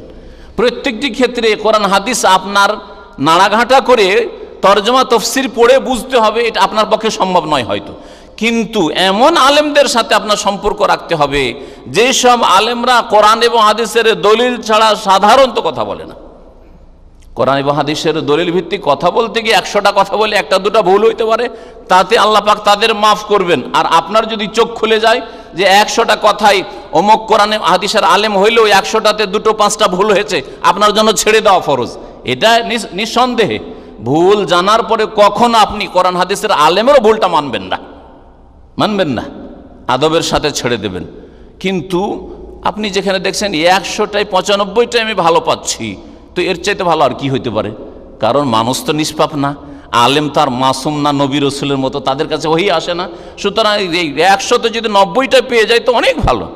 কিন্তু যার 100তে দেখছেন 10টা-20টা তো ভালো কথা, আখলাক চরিত্রের ক্ষেত্রে ভালোই কথা বলে, কিন্তু আকীদার ক্ষেত্রে শিরক বিদাতের দিকে ডাকে, এবাদতের ক্ষেত্রে বিদাতি তরিকার এবাদত বলে, হ্যাঁ, কোরআন হাদিসে নাই, মুরব্বীরা বলেছেন, আমাদের পরহেজগার লোকেরা আর ওলি আউলিয়ারা এইসব তরিকা পছন্দ করেছেন, এমন এমন কথা ধর্মের নামে যেগুলির কোরআনে দলিল নেই আর রসুলের হাদিসও নেই সেগুলি বলছে। তাহলে ওখানে আপনাকে সজাগ হয়ে যেতে হবে যে এসব আলেমদের রাস্তা ধরা যাবে না। এসব আলেমদের সাথে জন্মসূত্রে যে মহাব্বত ছিল, সামাজিকভাবে পারিবারিক ভাবে যে মহাব্বতগুলি ছিল, মানে আপনাদের পরিবারে আসতো, আপনাদের সমাজে আসতো ওইসব আলেমরা, ওই যে দুর্বলতা থেকে গেছে, ওই দুর্বলতা থেকে যতক্ষণ মুক্ত না হইতে পারবেন ততক্ষণ পর্যন্ত কোরআন এবং হাদিসকে মজবুত করে ধরতে পারবেন না। কারণ বিদায়াতির সাথে মহাব্বতও আছে আর এদিকে কোরআন এবং হাদিসও চান, দুটো একসাথে জমা করা যাবে না, দুটো একসাথে জমা করা যাবে না। আর এখানে গিয়ে যখনই কোনো বিদাতের কথা বলা হয় বা যারা বিদাত ছড়ায় তাদের সম্পর্কে সতর্ক করা হয়, আর ওই সব আলেমদের জন্মসূত্রে আপনি মহব্বত পেয়ে গেছেন, দুর্বলতা থেকে গেছে, যার ফলে হক কথা বললেও হক কথা আপনাকে তিক্ত লাগে, হক কথাতে স্বাদ লাগে না, ওই বিদাতির মহব্বতই আপনাকে ভালো লাগে, কারণ ওর উপরে আপনার জন্ম হয়েছে।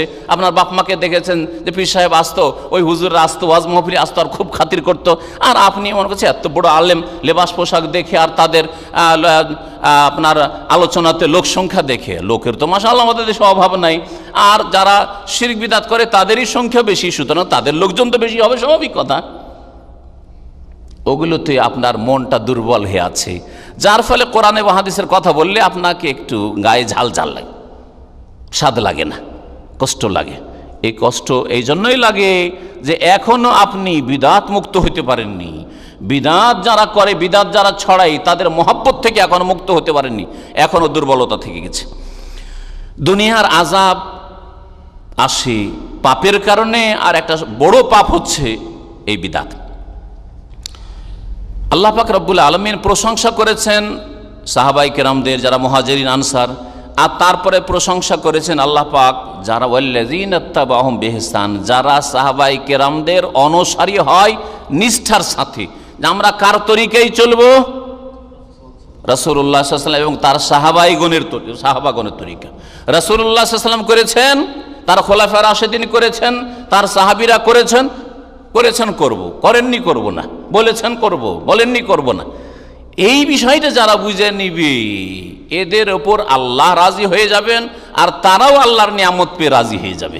সূরা তওবার আয়াত নম্বর 100-তে মহান আল্লাহ ইরশাদ করছেন, ওয়াস-সাবিকুনাল আউয়ালুনা মিনাল মুহাজিরিন ওয়াল আনসার, মুহাজিরিন এবং আনসারদের মধ্যেকার যারা অগ্রগামী দিন ইসলাম গ্রহণের ক্ষেত্রে, রাসূলুল্লাহ সাল্লাল্লাহু আলাইহি ওয়াসাল্লামের প্রতি ঈমান নিয়ে আসার ক্ষেত্রে যারা অগ্রগামী, এবং ওয়াল্লাযীনা তাবাহুম বিইহসান, আর যারা তাদের অনুসারী হবে, তাদের পেছনে পেছনে চলবে ইহসানের সাথে, মানে নিষ্ঠার সাথে, ইখলাসের সাথে, যে খালেস অন্তর থেকে আল্লাহ রসুলের সাথে মহব্বত করি, সুতরাং তার তরিকায় চলবো, আর আল্লাহ রসুল সাল্লাল্লাহু আলাইহি ওয়াসাল্লামের সাহাবায়ে কেরামদেরকে মহব্বত করি, সুতরাং তাদের তরিকায় চলবো।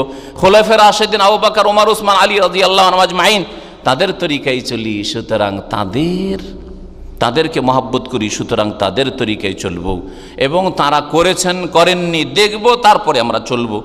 এইরকম যারা অনুসারী হবে, আল্লাহ পাক বলছেন রাদিয়াল্লাহু আনহুম, আল্লাহ পাক তাদের ওপর রাজি হয়ে যাবেন। ওয়ারাদু আনহু, এবং তারাও আল্লাহ পাকের নিয়ামত পেয়ে, সুখ শান্তির জীবন পেয়ে, জান্নাত পেয়ে রাজি হয়ে যাবে। ওয়া আ'আদ্দা লাহুম জান্নাত, আর তাদের জন্য আল্লাহ পাক বহু বাগান জান্নাতের প্রস্তুত রেখেছেন। তাজরি তাহতাহাল আনহার, যেসব বাগান সমূহের নিচে দিয়ে বহু নহর, ঝর্ণা, নদী প্রবাহিত হবে, জান্নাতি নহর। খালিদিনা ফিহা, সেখানে তারা চিরকাল থাকবে। যালিকাল ফৌজুল আজিম, আর এটাই হচ্ছে মহাসাফল্য, সবচেয়ে বড় কামিয়াবি। তাহলে সবচেয়ে বড় কামিয়াবি কর্মজগতে হচ্ছে যে আপনি রাসূলুল্লাহ সাল্লাল্লাহু আলাইহি ওয়াসাল্লাম, মুহাজিরিন আনসারদের অনুসারী হবেন। এটা হচ্ছে আপনার কামিয়াবি, যে আপনার ইবাদত বন্দেগী, আকীদা, আমল, আপনার ধর্মকর্ম সাহাবায়ে কেরামদের মতো হয়, মুহাজিরিন আনসারদের মতো। এটা হচ্ছে দুনিয়ায় কর্মক্ষেত্রে, আমলের জগতে আপনার কামিয়াবি। কারণ এইরকম আমল না হলে আখেরাতে কামিয়াব হইতে পারবেন না। এজন্য দুনিয়ায় কামিয়াবির লক্ষণ হচ্ছে যে আপনি সাহাবায়ে কেরামদের তরিকায় আছেন, আর আখেরাতে কামিয়াবি হচ্ছে এই জান্নাত হাসিল করা। সূরা কাহফের আয়াত নম্বর 103 আর 4-এ আল্লাহ পাক ইরশাদ করছেন, কুল হাল নুনাব্বিউকুম বিল আখসারিনা আমালা, আমি কি বলে দেবো ওইসব লোকদের সম্পর্কে যারা আমল করে ক্ষতিগ্রস্ত। কর্মের ক্ষেত্রে, আমলের ক্ষেত্রে ক্ষতিগ্রস্ত। এর উদাহরণ একেবারে দিলাম, যে দুনিয়ার উদাহরণগুলি দিলাম। গাড়ি নিয়ে বেরিয়েছেন আর খুব স্পিডে যাচ্ছেন, কিন্তু আপনি যেতে চাইছেন মক্কা আর যাচ্ছেন উল্টো দিকে। এরা হচ্ছে কর্ম করে ক্ষতিগ্রস্ত। গাড়ি চালিয়ে ক্লান্ত হয়ে পেট্রোল জ্বালিয়ে আর গাড়ির ইঞ্জিন গরম করে আর খারাপ করে গাড়িকে পুরাতন করে, হ্যাঁ, আর ওরা আপনার এও বাড়লো মিটার, আপনার যে কিলোমিটার ছিল সেগুলোও বাড়লো, সব কিছু হইল। বিলাকসারিনা আমালা, এইসব কর্ম করে মেহনত পরিশ্রম করে ক্ষতিগ্রস্ত কারা জানো? আল্লাযীনা দাল্লা সায়ুহুম ফিল হায়াতিদ দুনিয়া, যাদের মেহনত পরিশ্রম হয়েছে ভ্রান্ত পথে, ইহ জগতে। দুনিয়ার ক্ষেত্রে মেহনত পরিশ্রম করেছে কিন্তু ভুল পথে। ওয়াহুম ইয়াহসাবুন, কিন্তু তাদের ধারণা ছিল আন্নাহুম ইউহসিনুনা সুন্নাহ, যে তারা ভালোই কাজ করছে। ধারণা ছিল যে যাচ্ছি মক্কা, কিন্তু মক্কার দিকে না, উল্টো দিকে যাচ্ছে। ধারণা ছিল যে জান্নাতের রাস্তায় আমল করছি, কর্ম করছি, ইবাদত বন্দেগী করছি, আর নবীকে ভালোবাসি, সেজন্য ঈদে মিলাদুন নবী করছি, কিন্তু নবী করিম সাল্লাল্লাহু আলাইহি সাল্লামের তরিকাই করেনি। ধারণা ছিল যে ভালো কাজ, কিন্তু ভালো কাজ নয়। কারণ ভালো কাজ হচ্ছে যা রাসূলুল্লাহ সাল্লাল্লাহু আলাইহি ওয়াসাল্লাম দিয়ে গেছেন। ভালো কাজ আপনার খেয়াল খুশি ছেড়ে দেওয়া হয়নি। যদি তাই হইতো তাহলে আপনি যেই কাজগুলি করেন না, ওই রকমের কেউ যদি একটা বিদআত করে তা আপনাকে খারাপ লাগবে, লাগবে না? আপনি ঈদে মিলাদুন নবী করছেন, ঠিক না?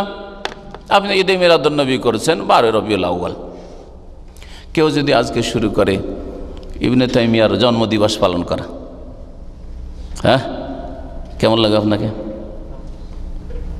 বলেন, ভালো লাগবে? ভালো লাগবে না। কেউ যদি শুরু করে নতুন করে, আছে ইবনে তাইমিয়া, না হয় আলেম ইমামের কথা বললাম না, নবীর কথা বলি, কিন্তু ইব্রাহিম খলিলুল্লাহ জন্মদিবস পালন করা শুরু করে, কেমন লাগবে বলেন দেখি? ওই বিদাতীরা বলবে বিদাত। যারা 12 রবিউল আউয়ালে ঈদে মিলাদুন্নবীর বিদাত করছে, ওরাও বলবে যে কোথায় পেল রে, ইব্রাহিম খলিলুল্লাহ জন্মদিবস পালন করা শুরু করেছি, তো নতুন কথা শুনছি রে, হ্যাঁ, তাই না? তাহলে আপনার কাছে ওরা বিদাতি হয়ে গেল, আর আপনি বিদাতি হলেন না। আপনার দলিল কোথায়? নবীর সাহাবীরা তো করেননি, নবীও করেননি, আপনি কোথায় পেলেন? তো যেমন ওরটা ভুল, ইব্রাহিম খলিলুল্লাহ জন্মদিবস পালন করা, হ্যাঁ, ঈদ মিলাদ খলিলুল্লাহ যদি কেউ নাম দেয়, তো ওটা যেমন বিদাত, আপনারটাও বিদাত।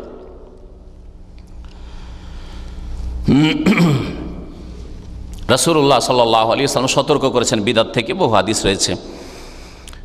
আয়েশা রাদিয়াল্লাহু তাআলা আনহা থেকে বর্ণিত, সহিহ বুখারী মুসলিমে রয়েছে, মান আহদাসা ফি আমরিনা হাযা মা লাইসা মিনহু ফাহুয়া রাদ্দুন, যেই ব্যক্তি আমাদের এই ধর্মের কাজে, ফি আমরিনা হাযা, বিদাতি আলেম সমাজ ধোঁকা দেয় মানুষকে।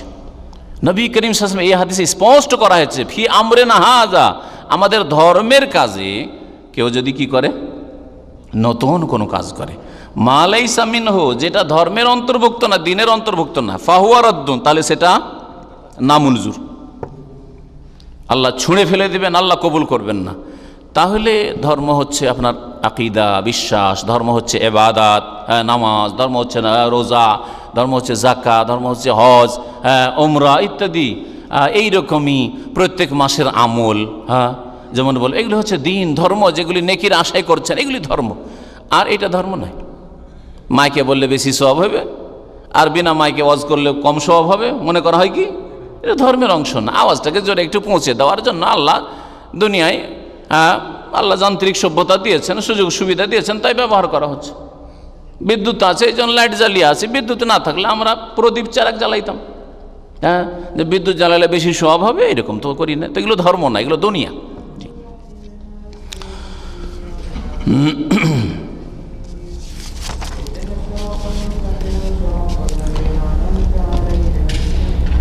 নবী করিম সাল্লাল্লাহু আলাইহি ওয়াসাল্লামের সহিহ বুখারীর আরেকটি হাদিস শোনাই।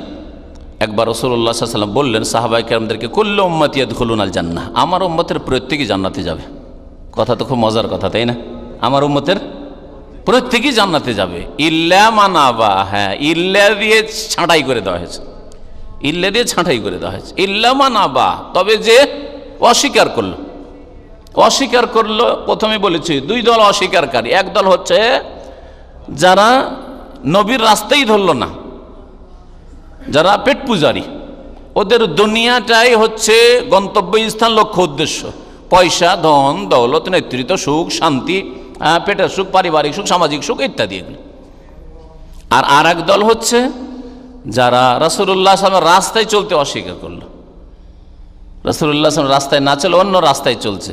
কোথায় যাবেন? বলছে জান্নাতে যাব। কোথায় যাবেন? বলছে আল্লাহকে রাজি করব, রসুলের তরিকায় যাব, কিন্তু রসুলের রাস্তায় ধরল না।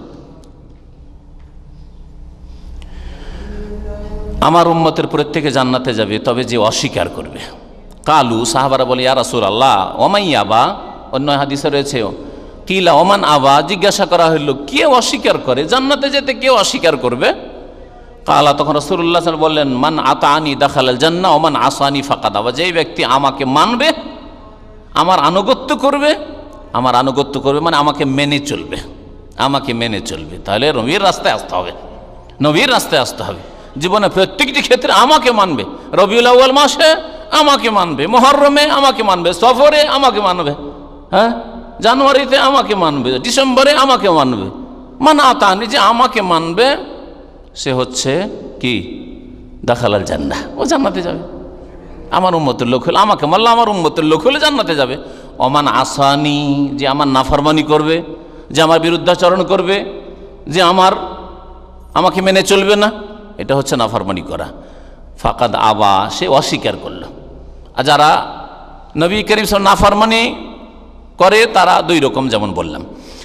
তো এখন চিন্তা করেন যে রাসূলুল্লাহ সাল্লাল্লাহু আলাইহি ওয়াসাল্লামের নাফরমানি হচ্ছে আপনার দ্বারা, না রাসূলুল্লাহ সাল্লাল্লাহু আলাইহি ওয়াসাল্লাম মানা হচ্ছে। আপনি ভালো করে নিজের সম্পর্কে চেষ্টা করবেন বুঝার, জানার এবং পরিবর্তন করার। জেনে ফেললেন যে নারী ভুলই করছি মনে হয়, আর তারপরেও চেষ্টা করলেন না আপনি পরিবর্তন করার, বিভিন্ন কারণে, দুনিয়ার ভয়, সমাজের ভয়, পরিবারের ভয়ে, লোকের সমালোচনার ভয়ে, লোকে গিয়ে কী বলবে, আমি একা গিয়ে ওই সমাজে এইসব কথা বললে তো আমাকে পাগল বলবে, এইসব নিয়ে আপনাকে চিন্তা লেগে গেল, আর জাহান্নামের আযাবে বাঁচার চিন্তা আপনার হইল না, জান্নাত কেমন করে পাবেন এর চিন্তা আপনাকে হইল না, মানুষের সমালোচনার ভয়, যার ফলে আপনি জাহান্নামের রাস্তায় চলবেন। আল্লাহ পাক যেন বুঝার তৌফিক দান করেন, সংশোধনের তৌফিক দান করেন। বিদআত সম্পর্কে একটি কথা শুরুতে বলেছি যে মুসলিম সমাজকে যে গোমরাহ করেছে বিদআতের ক্ষেত্রে, বিদআতে লিপ্ত করার ক্ষেত্রে, এই ক্ষেত্রে আলেমদের এক শ্রেণীর লোকের এই বিদআতকে ভাগ করা।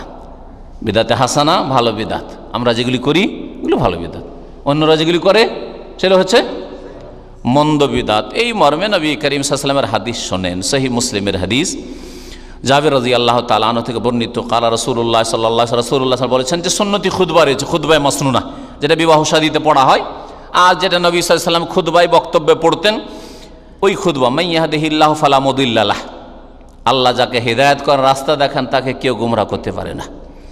ওয়া মান ইউদলিল ফালা হাদি, আল্লাহ যাকে পথভ্রষ্ট করেন কেউ তাকে হেদায়েত দান করতে পারেন না। তারপরে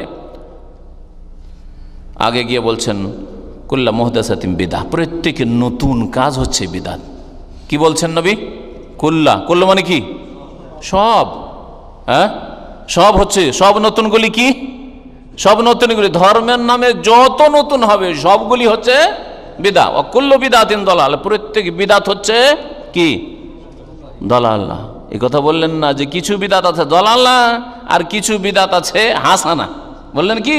কি বলছেন? কুল্লু বিদআতিন, প্রত্যেক বিদআত হচ্ছে দালালা, প্রত্যেক বিদআত হচ্ছে গুমরাহি, পথভ্রষ্টতা। আপনি নবীর রাস্তা ছেড়ে দিয়ে, বিদআত মানে নতুন রাস্তায় গেলে, নবীর রাস্তা বাদ দিয়ে, নবীর নামাজ বাদ দিয়ে, নবীর রবিউল আউয়াল বাদ দিয়ে, নবীর ডিসেম্বর বাদ দিয়ে আপনি চলে গেলেন অন্য রাস্তায়। কুল্লু বিদআতিন দালালা, প্রত্যেক বিদআত হচ্ছে গুমরাহি। এতটুকু আছে মুসলিমে, নাসাইতে, বাইহাকিতে আছে কুল্লু দালালাতিন ফিন্নার, নাসাইতে আর বাইহাকিতে রয়েছে কুল্লু দালালাতিন ফিন্নার। আর প্রত্যেক গুমরাহি, বিদআত করলে গুমরাহি হয়, সব বিদআতে গুমরাহি হয়, আর গুমরাহির পরিণাম হচ্ছে জাহান্নাম। আর হাদিসটির সনদ সহিহ। তাহলে নেকির আশায় কাজ করলেন কিন্তু নবীর তরিকায় হলো না, সেই জন্য আপনি শুধু নেকি পাবেন না এমন কথা নয়, বরং কি পাবেন? তার সাথে সাথে নেকি পেলেন না, অতিরিক্ত কি পাবেন? গুনহার বোঝা পাবেন।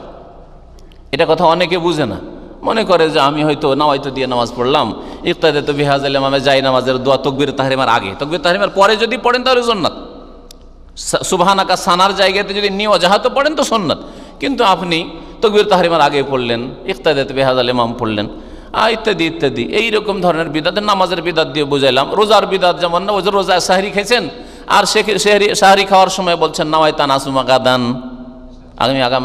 কালকের রোজার নিয়ত করছি যে বললেন, তো এই যে নবী করিম সাল্লাল্লাহু আলাইহি সাল্লাম করেননি, বলেননি, আর আপনি বললেন রোজার ক্ষেত্রে, নামাজের ক্ষেত্রে, এইরকমই অন্য অন্য ইবাদতের ক্ষেত্রে যেসব ক্ষেত্রে বলে থাকেন, তো এই সব ক্ষেত্রে যে বললেন তাতে এতটুকু শুধু নয় যে ওই নামাজ, যেই নামাজে এই বিদাতগুলি বললেন নেকিটা পেলেন না, যেই রোজাটায় নাওয়াইতা নাসুমা গাদান বললেন ওই রোজার নেকিটা পেলেন না, এই যে রবিউল আউয়াল মাসে ঈদে মিলাদুন্নবী করলেন এর কিছু ফল নেকি পেলেন না, সারাদিনের মেহনতটা বেকার গেল শুধু এতটুকু কি?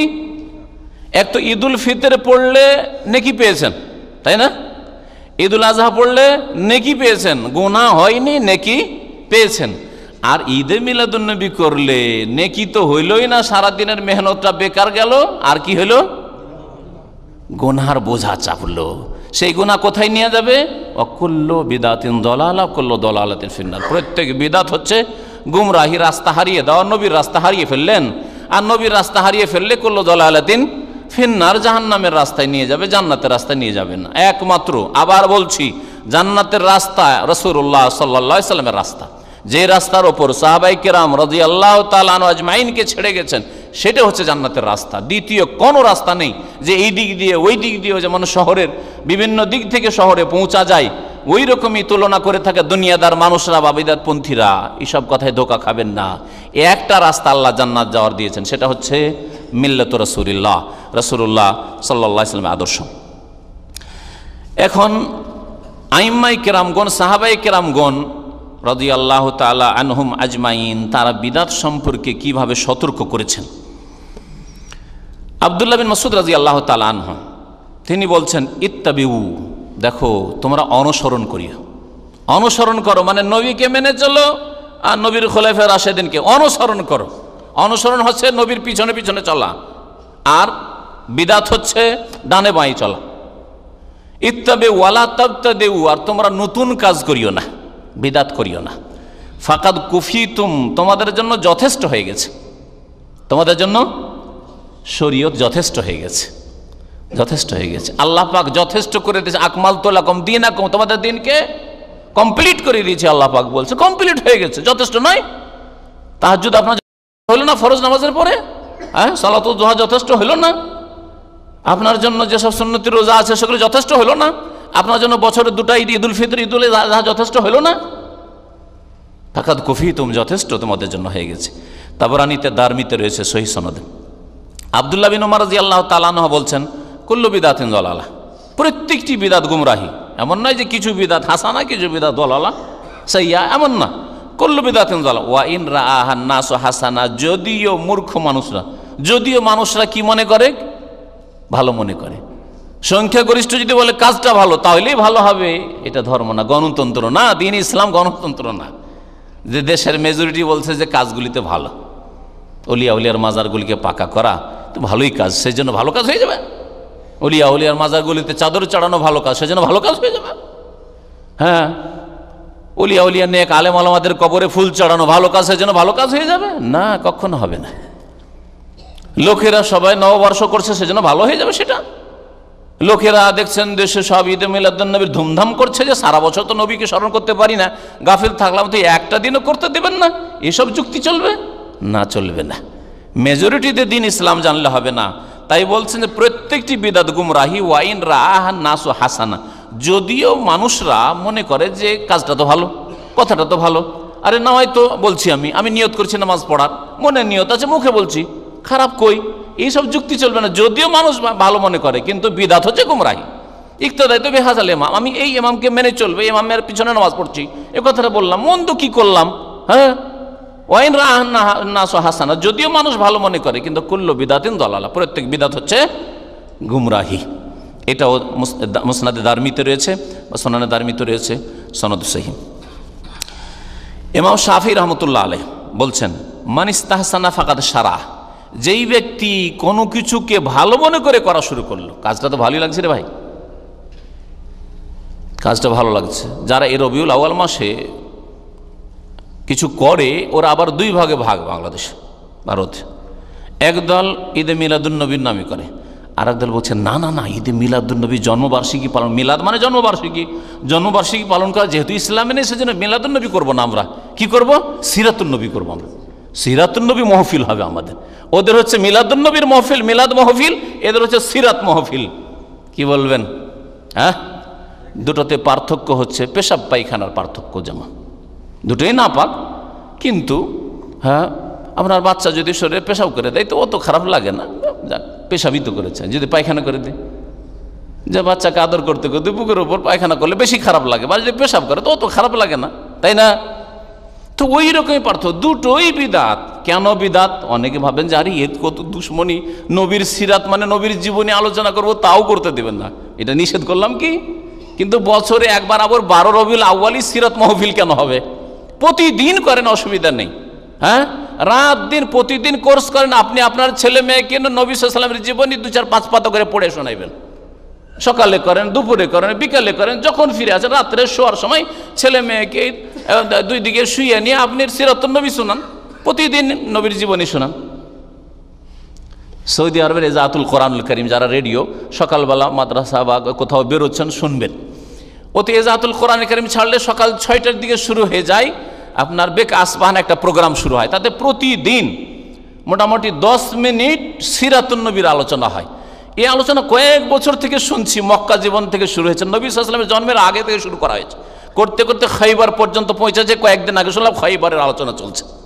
প্রতিদিন সিরাতুন নবী 10 মিনিট করে গোটা দেশের মানুষকে, যারা ওই সময়টায় রেডিও চালু রাখবে তারাই শুনতে পাবে। তাহলে সিরাতের সাথে আমাদের দুশ্মনী আছে না? আমরা বেশি ভালোবাসি রাসূলুল্লাহ সাল্লাল্লাহু আলাইহি ওয়াসাল্লামকে।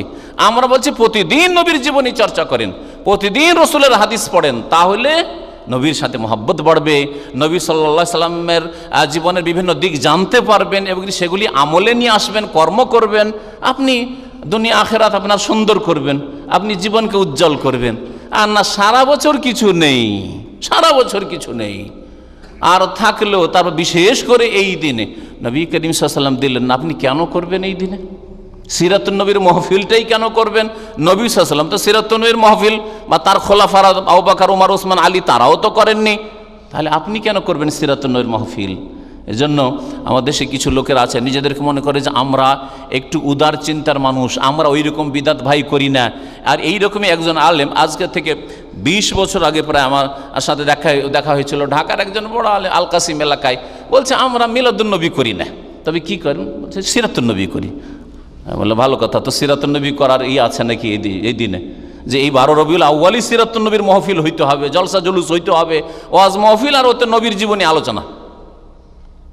ওরা মিলাদ পড়ে, কিয়াম করে, আপনারা কিয়াম করলেন না, হ্যাঁ ইয়া নবী সালাম আলাইক বললেন না, কিন্তু নবীর জীবনী আলোচনা শুধু 12 রবিউল আউয়ালে, এটাও তো বিদাত আপনারা করলেন। কেন এরকম করবেন?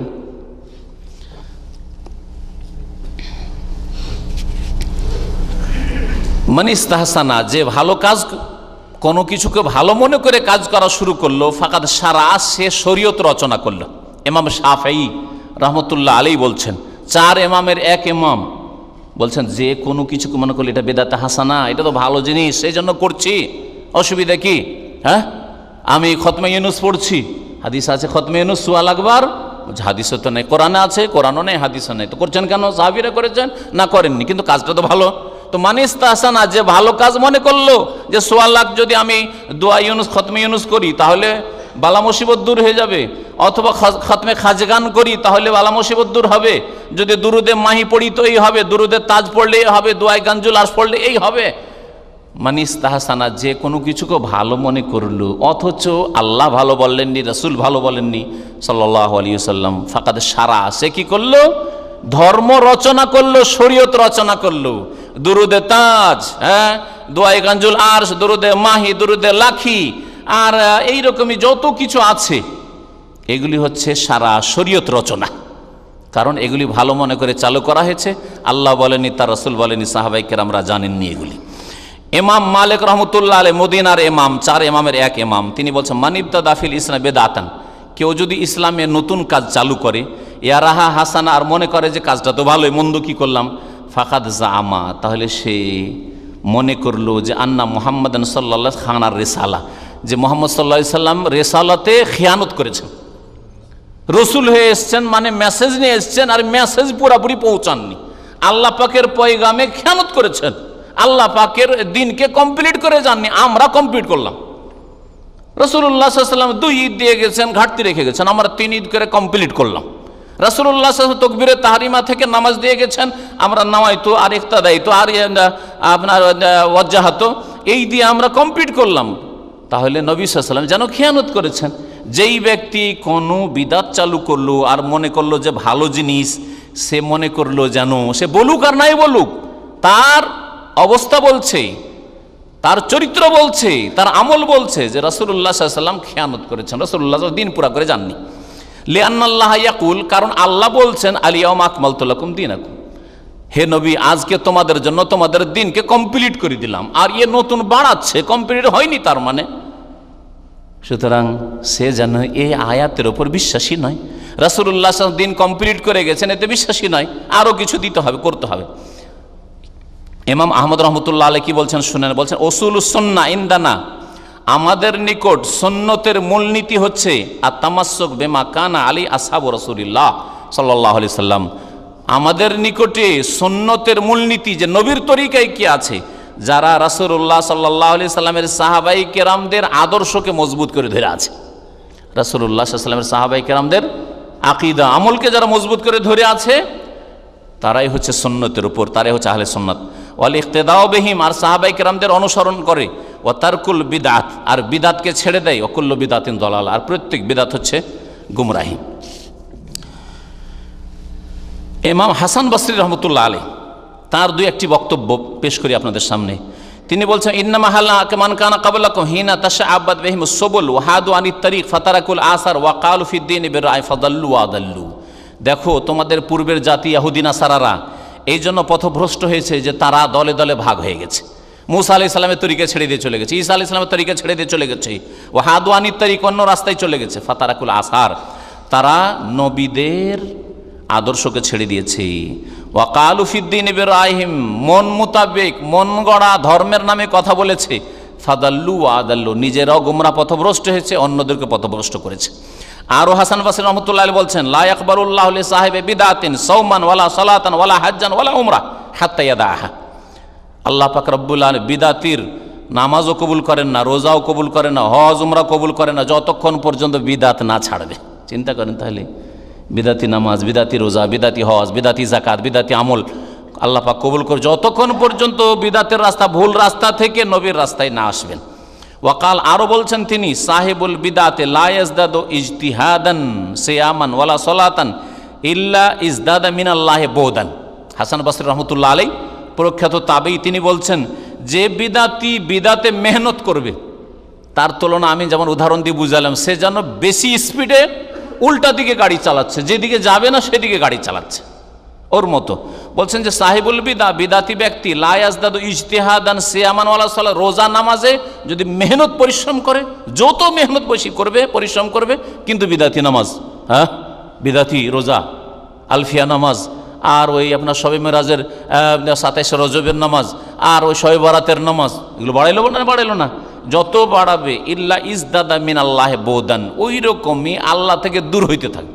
যত বেশি ইবাদত বাড়বে বেদাতি ইবাদত, তত বেশি আল্লাহ থেকে দূরে হইতে থাকবে, গন্তব্যস্থান থেকে দূরে চলে যাবে।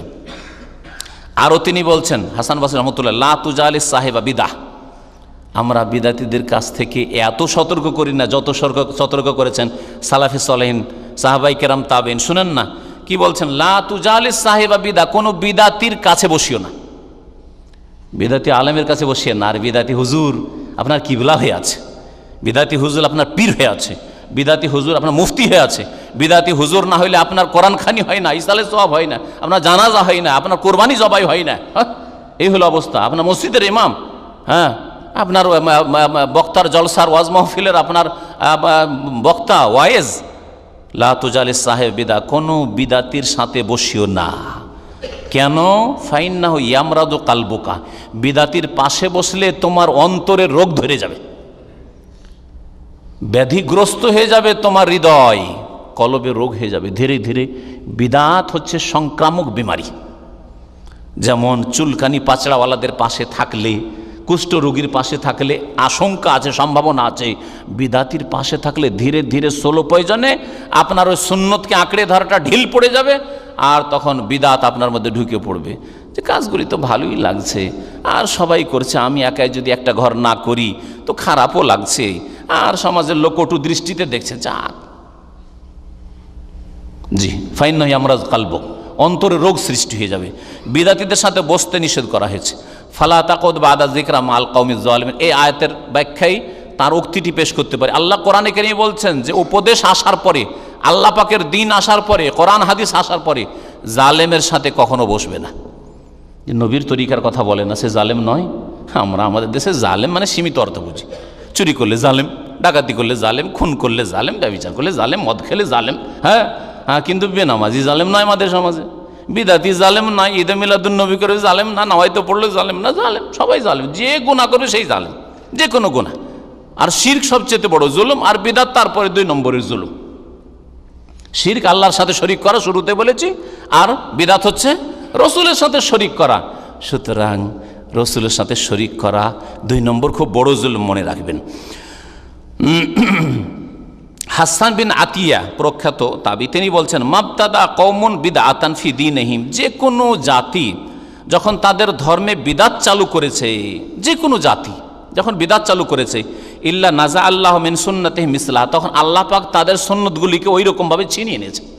যেই জায়গাতে সুন্নত করা উচিত ছিল সুন্নত না করে বিদাত করলো, তখন আল্লাহ সুন্নতগুলিকে ছিনিয়ে নেন। বিদাত চালু করলে সুন্নত মুছে যায়। এর জ্বলন্ত প্রমাণ আমাদের সমাজের ইবাদত বন্দিগিতে আছে। একটা উদাহরণ দিই, নামাজের পরে আমাদের দেশের অধিকাংশ মানুষ সুন্নতি জিকির আজকার জানে না। খুব বেশি জানলে আস্তাগফিরুল্লাহ আস্তাগফিরুল্লাহ আস্তাগফিরুল্লাহ এতটুকু জানে, হ্যাঁ, তারপরের গুলো জানে না। কেন? এই জন্য সম্মিলিত মোনাজাতের বিদাত করেছে, ইমাম দোয়া করেছে, আর বাকিগুলো আমিন আমিন করায় বিদাত যখন চালু করেছে, আর এটা করতেই হবে, এটা জরুরি একবারে মনে করে নিয়েছে, তখন তাদের কাছ থেকে আল্লাহ পাক সুন্নতের নিয়ামত ছিনিয়ে নিয়েছেন। এটা হাসান বিন আতিয়া রহমতুল্লাহ আলাইহি বলেছেন যে বিদাত যে কোনো জাতি করতে লাগলে সুন্নত ছিনিয়ে নেওয়া হয়।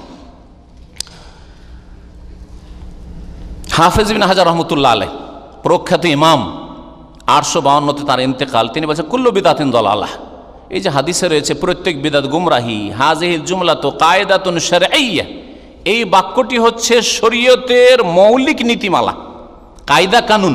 কুল্লু বিদাতিন দালালাহ, নতুন কাজ নবী করেননি, খোলাফা রাশেদিন করেননি, সাহাবীদের আমল এইরকম ছিল না, আকীদা ছিল না। কুল্লু বিদাতিন, প্রত্যেক বিদাত গুমরাহি, এটি হচ্ছে কায়দাতুন শারঈয়্যাহ, শরীয়তের কায়দা কানুন মানে মৌলিক নীতিমালা। ফাকুল্লু বিদাতিন দালালাহ, প্রত্যেক বিদাত গুমরাহি। ফালা তাকুনু মিনাশ শারঈ, সুতরাং যখন গুমরাহি সেটা শরীয়ত হইতেই পারে না, তাতে নেকি হইতেই পারে না। লিআন্না শারআ কুল্লুহু হাদিয়ুন, কারণ শরীয়ত সবটাই হচ্ছে নবীর আদর্শ, বা হুদান বলতে পারেন। লিআন্না শারআ কুল্লুহু হুদান, কারণ শরীয়ত সবটাই হচ্ছে হেদায়েত, আর বিদাত হচ্ছে হেদায়েতের বিপরীত দলালা, গুমরাহি। শরীয়ত যখন হেদায়েত মানে জান্নাতের রাস্তা, দিক নির্দেশনা, তাহলে বিদাত হচ্ছে দলালা, আর বিদাত যখন দলালা তাহলে শরীয়তই হচ্ছে হেদায়েত। আর বিদাতের মধ্যে কিছু কিছু হেদায়েত থাকবে, এটা কখনো হইতে পারে না। বিদাত করলে যে আশঙ্কা রয়েছে মুসলিম জীবনে, সংক্ষেপে বয়ান করে দিই, তারপরে ছেড়ে দিচ্ছি। প্রথম যে বিষয়টি সেটা হচ্ছে, হাদিস দ্বারা জানলাম অধিকাংশ বিষয়গুলির সম্পর্কে দলিল বা হাদিস এর আগে চলে এসছে, বা আইম্মা কেরামদের উক্তি বলা হয়েছে। যে বিদাত করে তার আমল কবুল হয় না, তার আমল হচ্ছে মারদুদ, মানে আমেল আমালা লাইসা আলী আমরুনা ফাহুয়া রাদ্দুন। 2 নম্বর ক্ষতি হচ্ছে যে বিদাত সে চালুকারী যদি হয়, তো যত লোক তাকে অনুসরণ করে বিদাতটা করবে, তার গুনাহগুলি, তাদের গুনাহগুলি 1 ভাগ করে পেতেই থাকবে। তার যারা যে বিদাত চালু করেছে, যে নাওয়াইতের বিদাত চালু করেছে, যে ঈদে মিলাদুন নবীর বিদাত চালু করেছে, যে 25শে ডিসেম্বরের বিদাত চালু করেছে, যে আপনার নববর্ষের বিদাত চালু করেছে, যে ছেলে মেয়েদের বার্থডে, হ্যাঁ, জন্মদিবস পালন করার বিদাত চালু করেছে, এইভাবে যে যে বিদাত চালু করেছে 1 ভাগ করে যত বিদাতি লোকে বিদাত, কোটি কোটি লোক কিন্তু বিদাত করছে, ওদের গুনাহগুলি পৌঁছিতে আছে। সাদকা জারিয়ার নেকি পৌঁছে, আর বেদাতে এমন সাদকা জারিয়া যে ওটা দিয়ে কি পৌঁছে, গুনাহ পৌঁছে। সাদকা জারিয়া করলে হ্যাঁ কন্টিনিউ নেকি, আপনি মরে যাওয়ার পরেও ভালো আমল করে গেলে নেকি পৌঁছিতে থাকছে। সাদকা করে গেছেন, দান খায়রাত করে মসজিদ মাদ্রাসা করে গেছেন, নেকি পৌঁছিতে আছে, নেকি পৌঁছাতে, অথবা আপনি 100 বছর আগে মারা গেছেন, তাই না?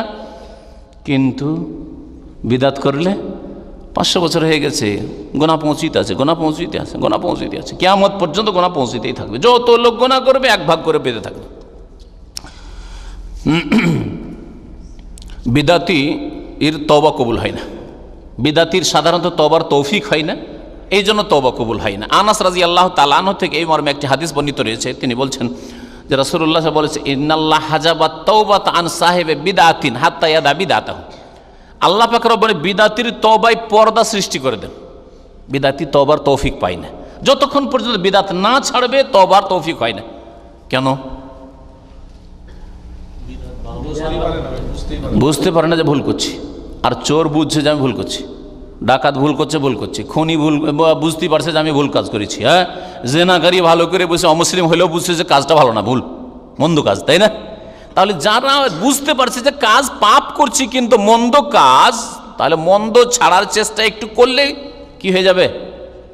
মন্দ থেকে তওবা করে নিয়ে জন্মে ফিরে চলে আসবে।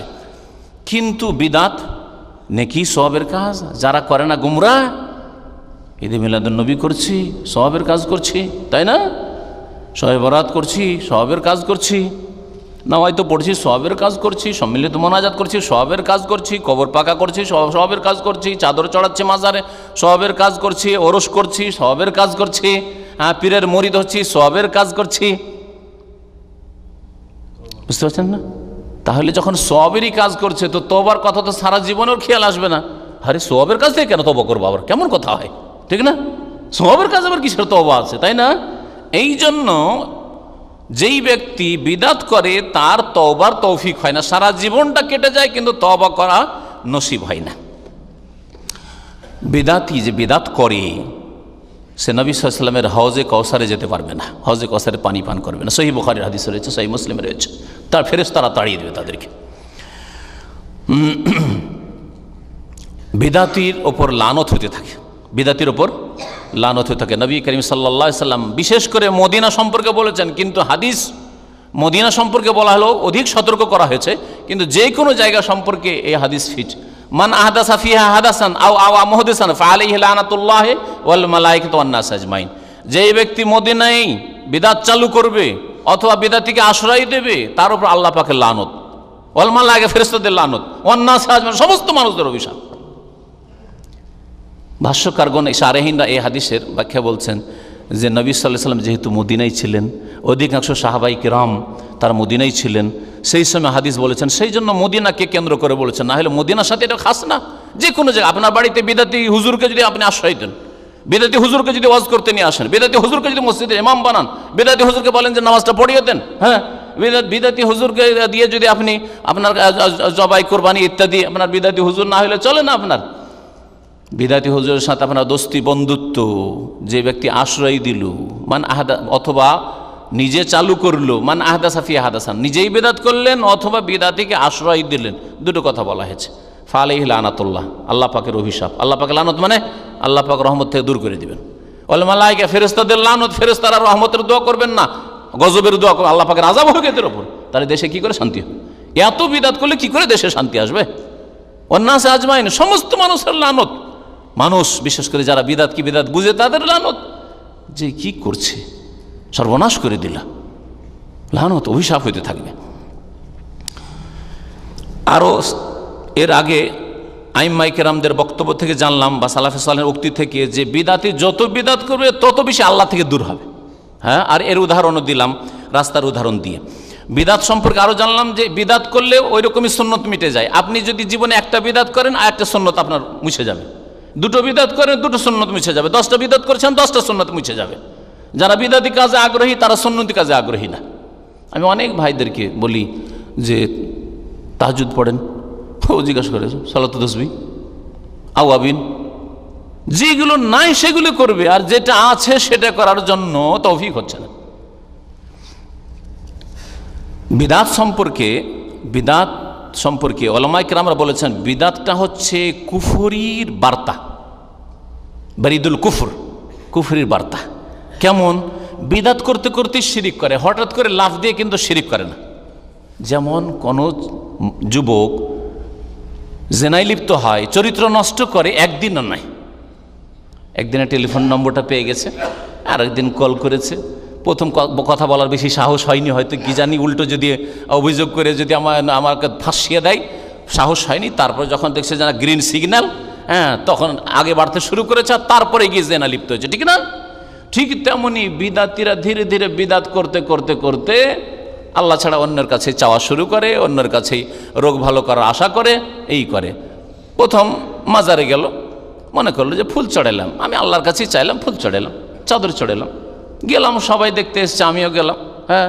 তারপরের বছর খাসি মোরগ নিয়ে গেল, জবাই করলো, দিল শিরিক করে হয়তো, হ্যাঁ। চাদর নিয়ে গেল, নিজে চড়িয়ে দিল, আর মনে করলো যে এরা দিতে পারে, রোগ ভালো হয় না, তখন চলে গেল যে বাবা গো রোগ ভালো করো। তো বিদাত ধীরে ধীরে মানুষকে শিরিক পর্যন্ত, কারণ ওর কাছে দিনের মৌলিক নীতিমালা নেই, ভালো লাগলেই ভালো, ভালো লাগলেই ভালো। সুতরাং উলিয়া উলিয়া উলিয়া উলিয়া আল্লাহর দোস্ত, আল্লাহর বন্ধু, তা আল্লাহর বন্ধু আল্লাহর কাছ থেকে নিয়ে দিবে, ভালো, শয়তান ভালো লাগিয়ে দিল। জাইয়ানা লাহুম শাইতানু আমালুহুম, সূরা নামলে আল্লাহ পাক বলছেন শয়তান এভাবে সাজিয়ে সাজিয়ে পাপকে পেশ করে মানুষের কাছে। ফাসাদ্দাহুম আনিস সাবিল, তখন নবীর রাস্তায় চলতে পারে না, বাধাপ্রাপ্ত হয়। ফাহুম লা ইয়াহতাদুন, এই জন্য হেদায়েতের রাস্তা পায় না, জান্নাতের রাস্তা পায় না। তো বিদাত হচ্ছে কুফরির শিরকের বার্তা। যেই ব্যক্তি আজকের বিদাতি কালকে শিরকে লিপ্ত হতে পারে। আমার পাশের গ্রাম, যেটা আমার গ্রামের বাড়ি ছিল, বলছি এটা বাস্তব অভিজ্ঞতার জন্য, যেই গ্রামটা আজকে থেকে 30 বছর আগে দেওবন্দি গ্রাম ছিল, তাদের গ্রামে এক বেরেলভিকে রেজভিকে ডাকলো ওয়াইজ করে, বক্তা করে, আর আসার পরে ফতোয়া দিল। ওই দেওবন্দি আলেম ধীরে ধীরে সরতে সরতে গিয়ে সহি হাদিসের অনুসারী, কোরআন হাদিসের অনুসারী হয়ে গেছে, দেওবন্দি বিদাতগুলোও ছেড়ে দিয়েছে। তখন ফতোয়া দিল যে তোমরা 10 বছর নামাজ পড়েছে, এর পিছনে তোমাদের নামাজ বেকার হয়ে গেছে। গ্রামের লোক অধিকাংশ তখন এই গুমরা ওয়াইজ বক্তার কথা শুনে ওকে তো তাড়াইলো, গ্রাম থেকে আলাদা করলো, আর তারপরে ওরা গোটা গ্রামটা এখন বেরোলবি, গোটা গ্রামটা বেরোলবি হয়ে গেছে। তো বললাম যে বিদাতি জীবন ধীরে ধীরে কোথায় পৌঁছে দেয়? শিরকি জীবনে পৌঁছে দেয়। দেওবন্দি, আজকের দেওবন্দি 10 বছর পরে, 5 বছর পরে, 2 বছর পরে, কিছুদিন পরে দেখা যাচ্ছে আরে বেরোলবি আকে, এখন মাজারে যাওয়া শুরু করে। এর আগে মাজারে যেত না, এখন মাজারে যাচ্ছে। এর আগে চাদর চড়াইতো না, চাদর চড়াচ্ছে। এর আগে তোরা খাসি মুরগ নিয়ে যেত না, খাসি মুরগ নিয়ে যাচ্ছে। এর আগে কিয়াম করতো না, কিয়াম করা শুরু করেছে। তো আল বিদআতু বারিদুল কুফর, এই জন্য উলামায়ে কেরামরা, সালাফে সালেহরা বলেছেন বিদআত ধ্বংসের কারণ। মানুষ যখন বিদাত করতে লাগে তখন আল্লাহ পাকের গজব নেমে আসে, আল্লাহ পাক ধ্বংস করে দেয়, বিভিন্ন রকমভাবে বালা মুসিবত আসে। একসাথে লাখ লাখ মানুষকে আল্লাহ ধ্বংস করবেন না, কিন্তু মানুষ হতাহত হতে থাকবে, একজন আরেকজনের হাতে হাতে ক্ষতিগ্রস্ত হবে, মরবে, ধ্বংস হবে, হবে, এইসব বিভিন্ন রকম বালা মুসিবত আসতে থাকবে। নবী সাল্লাল্লাহু আলাইহি ওয়াসাল্লামের দোয়া আছে যে আমার উম্মত কি আল্লাহ তুমি একবার সমূলে বিনাশ করে দিও না, যে আমার উম্মত একেবারে এক আযাবেই শেষ, যেমন লূত আলাইহিস সালামের জাতি শেষ, হ্যাঁ, ফেরাউনের সাথী সঙ্গী একসাথে ডুবে সব শেষ, ওই রকম আদ সামুদ শেষ, ওই রকমভাবে আল্লাহ পাক শেষ উম্মতকে ধ্বংস করবেন না। কারণ নবী সাল্লাল্লাহু আলাইহি সাল্লামের নেক দোয়া আছে আমাদের জন্য। কিন্তু বালা মুসিবত আসতে থাকবে আর ক্ষয়ক্ষতি হতে থাকবে শিরকের কারণে আর বিদাতের কারণে। বিদাত হচ্ছে ধ্বংসের কারণ। বিদাত মুসলিম উম্মাতে ফাটল ধরায়, মুসলিম উম্মায় বিচ্ছিন্নতা সৃষ্টি করে। বিদাত করবেন আর বলবেন যে সুন্নতের কথা বলতে না, এসব কথা বলতে না, এসব কথা বললে ফিতনা সৃষ্টি হবে। আজকাল বিদাতিদের লক্ষণ হচ্ছে সুন্নতের কথা বলেন তো বলবে যে না না না, এগুলোতে ফিতনা ছড়াবে। অথচ ফিতনা কোথায় ছড়ায়? নবীর কথা না বললে ফিতনা ছড়াবে। আমি এর একটা উদাহরণ দিয়ে বুঝাই মানুষকে, যে আপনাদের সকলকে যদি বলি যে আমরা সকলে মুহাম্মদ রাসূলুল্লাহ সাল্লাল্লাহু আলাইহি সাল্লামের খাঁটি অনুসারী হয়ে যাব, আপনাদের দ্বিমত আছে? কে দ্বিমত রাখেন একটু হাত উঠান তো দেখি, যে আমি নবীর তরিকায় চলবো না। বলবেন কেউ? কি কেউ বলবেন? কেউ বলবেন না। সবাই বলবেন আমরা নবীর তরিকা চাই, মুখে শুধু না, অন্তরে চাই, মুখেও চাই, কাজেও চাই। এটা হলেই তো ঝামেলা শেষ। তাহলে তো একটা উম্মত ছাড়া আর দুইটা উম্মতি হয় না, হ্যাঁ, এক দল ছাড়া দুটি ফিরকাও হয় না উম্মতে, ঠিক না? এটাই আমরা চাই, এটাই চাই। কোরআন এবং হাদিস এটাই বলেছে, ইন্না হাযিহি উম্মাতুকুম উম্মাতান ওয়াহিদা, এই উম্মত হচ্ছে একটা উম্মত। আল্লাহ বলছেন উম্মাতান ওয়াহিদা ওয়া আনা রাব্বুকুম, আমি তোমাদের রব, ফাবুদুন, তোমরা সকলে আমার ইবাদত করো। আমার ইবাদত কার তরিকা? আমার রাসূলের তরিকা। ওয়া মা আতাকুমুর রাসূলু ফাখুযু, রাসূল যেভাবে দিয়েছেন সেইভাবে না। কত সহজ কথা। তাহলে আপনাদের এই যে কয়েকশো লোককে বলছি যে আপনারা বলেন তো, আমি যদি বলি যে রাসূলুল্লাহ সাল্লাল্লাহু আলাইহি ওয়াসাল্লামের আমরা খাঁটি অনুসারী সবাই হয়ে যাব, এক বাক্যে মানছেন না? মানছেন না? তাহলে সুন্নত মানুষকে এক করে, ঐক্য নিয়ে আসে। আর বিদআত যদি এখন আমরা বলি যে ঈদে মিলাদুন্নবী করব, তাহলে দুই ভাগে ভাগ হবে কমপক্ষে, হবে না? হবে না? যদি বলি আমরা ঈদে মিলাদুন্নবী সিরাতুন্নবী করব, দুই ভাগে ভাগ হবে না, তিন ভাগে ভাগ হবে। একদল বলে মিলাদুন্নবী করবো, আরেক দল বলে সিরাতুন্নবী করবো, আরেক দল বলে আমরা কিছুটাই করবো না, কোনোটাই করবো না। ভাগ হলো না? হলো না? যদি আমরা বলি, একটু আগে বললাম ইব্রাহিম আলাইহিস সালামের জন্মদিবস পালন করব, হ্যাঁ, মুসা আলাইহিস সালামের জন্মদিবস পালন করব, বিরোধ হবে না? হবে না? তাহলে বিদআত নতুন কাজ করলে ফাটল ধরবেই, নতুন কাজ করলে ফাটল ধরবেই। এখানে আরেকটি কথা বলি, শেষ করছি।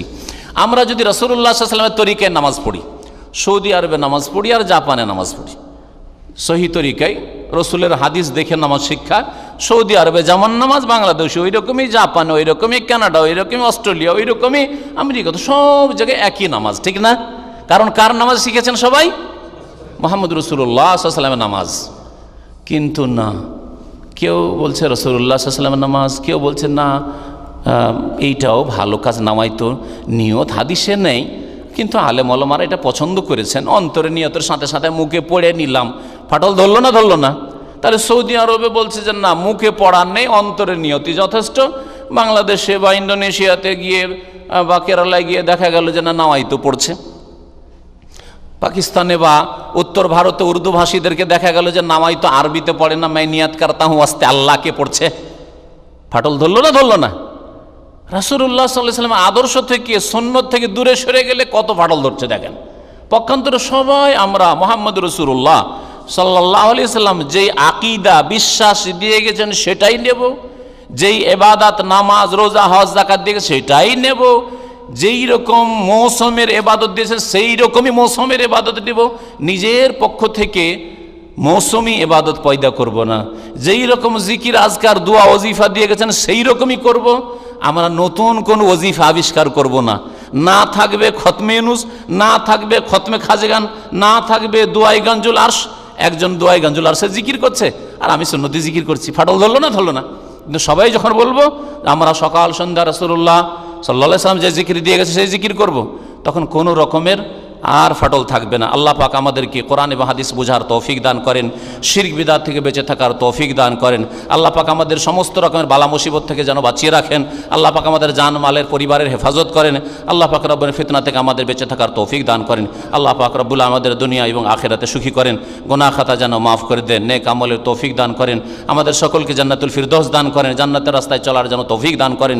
আল্লাহ পাক রব্বুল আলামিনের কাছে দোয়া করি যেসব ভাইরা এখানে হাজির হয়েছেন বিশেষ করে, আর তারা অসুস্থ রয়েছেন, পেরেশানিতে রয়েছেন, আল্লাহ পাক বালা মুসিবত পেরেশানি অসুস্থতা যেন দূর করে দেন। আর তাদের আত্মীয় স্বজন আপনজন মুসলিম ভাই বোনেরা যে যেখানে আছেন, অসুস্থ রয়েছেন, বালা মুসিবত রয়েছেন, ফিতনায় রয়েছেন, আল্লাহ পাক তাদের যেন বালা মুসিবত দূর করে দেন, পেরেশানি দূর করে দেন, রোগ মুক্ত করে দেন। আল্লাহ পাক আমাদের সকলকে শিফা দান করেন। আল্লাহ পাক রব্বুল আলামিন আমাদের জীবনকে যেন কোরআন এবং হাদিস দিয়ে, ওহী দিয়ে আলোকিত করেন, শিরক বিদআত থেকে বেঁচে থাকার তৌফিক দান করেন। আমাদের সকলকে আল্লাহ পাক রব্বুল আলামিন জান্নাতুল ফিরদৌস যেন দান করেন। সুবহান রাব্বিকা রাব্বিল ইজ্জাতি আম্মা ইয়াসিফুন ওয়া সালামুন আলাল মুরসালিন ওয়ালহামদুলিল্লাহি রাব্বিল আলামিন। একবার প্রশ্ন ছিল যে আমাদের দেশের নামাজে যে সেজদা হয়, যে ইমাম সাহেব একদিকে সালাম ফিরিয়ে তারপর দুটি সেজদা দিয়ে আবার তাশাহুদ পড়েন, তারপর সালাম ফিরান, এই সেজদার পদ্ধতিটি সঠিক? সহসিজদা সম্পর্কে আমাদের ভাই জিজ্ঞাসা করেছেন যে সহসিজদা কখন, দুই সালামের আগে না সালামের পরে না দুই সালামের মাঝখানে? সহসিজদা দুই সালামের আগে হাদিস রয়েছে, দুই সালামের পরে রয়েছে, সুতরাং দুটোই জায়েজ রয়েছে। যদিও অবস্থার পরিপ্রেক্ষিতে কোনোটা কখনো সালামের আগে উত্তম, কখনো সালামের পরে উত্তম। আর যেটা বিস্তারিত আপনারা জেনে নেবেন নামাজের কিতাবাদি বা নামাজের যে আলোচনাগুলি আমার বিস্তারিত আছে তাতে সংক্ষেপে বলছি। কিন্তু দুই সালামের মাঝখানে এক সালাম ফিরলো আর তারপরে সহসিজদা করলো, এটা কোনো হাদিসে নেই। এটা কোনো কোনো হাদিসে নেই দুই সালামের মাঝখানে আর তারপরে আবার সহসিজদা করার পরে তাশাহুদ পড়া জয়ীফ, দুর্বল হাদিস রয়েছে, সহি নয়। তাশাহুদ নেই। দুই সালামের আগে হইলে সহসিজদা করে নিলেন, তারপরে দুই দিকে সালাম ফিরিয়ে দিলেন, ব্যাস। আর যদি সালামের পরে হয়তো দুই দিকে সালাম ফিরেন, ডানে বামে সালাম ফিরে নিলেন, আর তারপরে সহসিজদা দুটো করে আবার সালাম ফিরবেন, আসসালামু আলাইকুম রহমতুল্লাহ, আসসালামু আলাইকুম রহমতুল্লাহ, আর তাশাহুদ নেই। এটা হচ্ছে সুন্নতি তরিকা। আল্লাহু আলাম। বিষয়ের সাথে একটা প্রশ্ন, হ্যাঁ বিদাতীদের যারা মূল হ্যাঁ বলে থাকে, আমি তাদের লিখনিতে লিখেছি যে নবী সাল্লাল্লাহু আলাইহি ওয়াসাল্লাম বলেছেন যে ফি আমরিনা হাযা, কিন্তু আমরা ইহদাস যে করি এটা ফি দ্বীনে করি না, দ্বীন করি। ও আচ্ছা আচ্ছা, আমাদের ভাই আরবিতে বললেন, হয়তো আপনারা বুঝতে পারলেন, আমি কথাটা বাংলায় বোঝাচ্ছি। উনি বলছেন যে বিদাত যারা করে তাদের কিছু সংশয় আছে। সংশয়ের মধ্যে একটি হচ্ছে মান আহাদাসা ফি আমরিনা হাযা, যে ধর্মের নামে নতুন কিছু বাড়াইলো।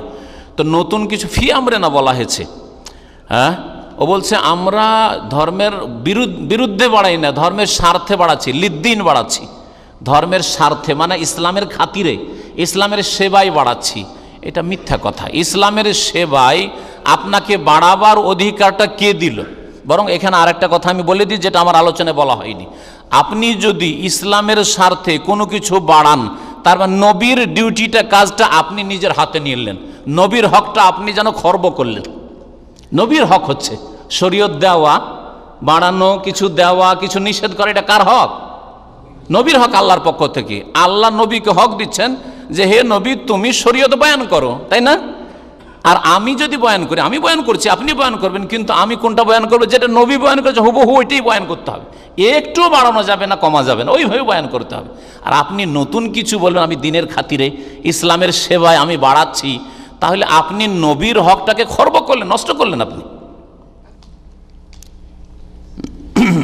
বলেন। আর আরেকটা প্রশ্ন হলো, ছেলেদের খাতনা করার অনুষ্ঠান করা যাবে কিনা এবং হাদিয়া দেওয়া এবং দেওয়া যাবে কিনা? খাতনার অনুষ্ঠান মুসলমানের দাওয়াত আমাদের দেশে, মুসলমানি বলেন তো আপনারা না?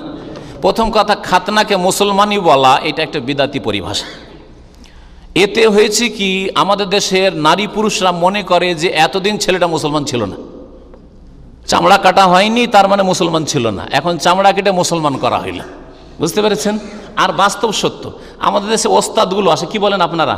ওই যে কাটতে আসে ওস্তাদ বলেন তো। ওস্তাদ তো আমার ওবায়দুল্লাহ, যেটা 2 নম্বর ছেলে, ওর সম্ভবত খাতনা ছিল। আমি তখন মাদ্রাসায় পড়াইতাম, কোয়ার্টারে আছি। ওস্তাদ শুনলাম যে এসে ওকে দিয়ে খাতনা করাইলাম। আর খাতনা করি ওকে বললাম কথায় কথায়, পয়সা দিলাম, পয়সা দিতে হয় দিলাম।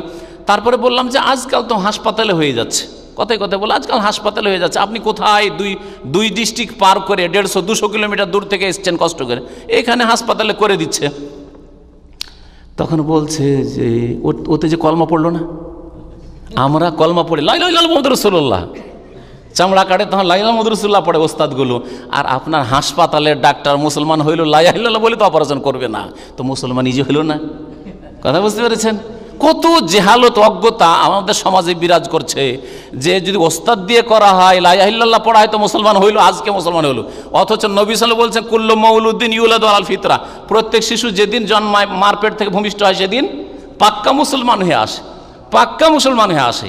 15 বছর হয়ে গেলে, সাবালক সাবালিকা হয়ে গেলে, তখন কাঁচা মুসলমান হইতে শুরু করে, ধীরে ধীরে বিভিন্ন পাপে জড়িয়ে যায়, ফরজ অজবে ঘাটতি করা শুরু করে, তখন কাঁচা মুসলমান হয়। আর এই তো পাক্কা মুসলমান, 5 বছর 4 বছর 3 বছর 2 বছরের ছেলে, ঠিক না? আর ওর মুসলমানই করছে, মুসলমান নামটি বিদাতি নাম।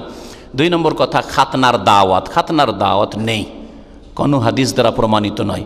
সুতরাং খাতনার দাওয়াত করা ঠিক নাই, সুন্নত নয়, বরং এটি সুন্নতের খেলাফ কাজ, এটা করিয়েন না। আর এটা করতে গিয়ে যে উপঢৌকন গিফট নিয়ে আসে, এতে অনেক লোককে সমস্যায় ফেলে দেন আপনারা।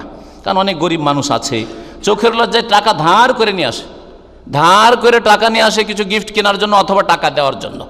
এই হারাম কাজ, এটা হোটেল খুলেছেন নাকি যে খাবে আর টাকা দিয়ে যাবে, খাবে আর কিছু গিফট দিয়ে যাবে? তো হোটেল। আমরা বিবাহের ক্ষেত্রেও, যে কোনো দাওয়াতের ক্ষেত্রে এই রকম টেবিল সাজিয়ে আর ওখানে করে টাকা পয়সা নিচ্ছে অথবা গিফট নিচ্ছে, এটাকে হারাম নাজাইজ বলছি। কারণ এতে গরিবদের ওপর চাপ সৃষ্টি করা হচ্ছে, গরিবদেরকে লজ্জিত অপদস্থ করা হচ্ছে, গরিবদেরকে ধার ঋণ করজ নিতে বাধ্য করা হচ্ছে। সুতরাং এগুলি জায়েজ নয় কোনো মতে। জি, একটা প্রশ্ন হলো, আমাদের এক ভাই বলছেন যে তিনি নিজের পরিচালনায় মসজিদ, মাদ্রাসা এবং ঈদগাহ করেছেন প্রচলিত দেওবন্দি ধারায়। এখন তিনি কোরআন এবং সহিহ সুন্নাহর অনুসারী হয়েছেন।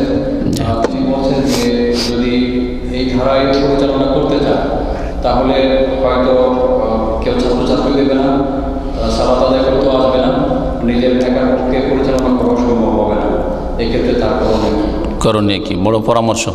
যদি কাছে থাকেন তো ইসলামিক সেন্টারে আসবেন, একটু লম্বা পরামর্শ দেওয়া হবে। আপাতত বলছি যে আমাদের ভাই জিজ্ঞাসা করছেন যে সে মাদ্রাসা খুলেছে, কিন্তু যখন খুলেছিল তখন হয়তো জানতো না দেওবন্দি সিলসিলাতে তরিকাতেই খুলেছে, কওমি তরিকাতে। এখন সহি সুন্নত বুঝতে পেরেছেন, আমি সহি আকিদার সহি সুন্নত মোতাবেক আমি মাদ্রাসা পরিচালনা করতে চাই। এই ক্ষেত্রে আপনার করণীয় ধীরে ধীরে আপনি স্টাফ চেঞ্জ করবেন। স্টাফ যে শিক্ষক স্টাফ আছে, শিক্ষক ধীরে ধীরে সহি আকিদার আলেম ঢোকান। আর মার খামারা নাম বলতে হবে না যে সে হানফি না, শাফি না, আহলে হাদিস না, অমুক আর তমুক, কিচ্ছু বলার দরকার নেই। কোরআন হাদিসের কথা বলি, যেমন আমাদের আলোচনাতে কোরআন এবং হাদিসের কথা, আল্লাহ এবং রসুলের কথা বলি।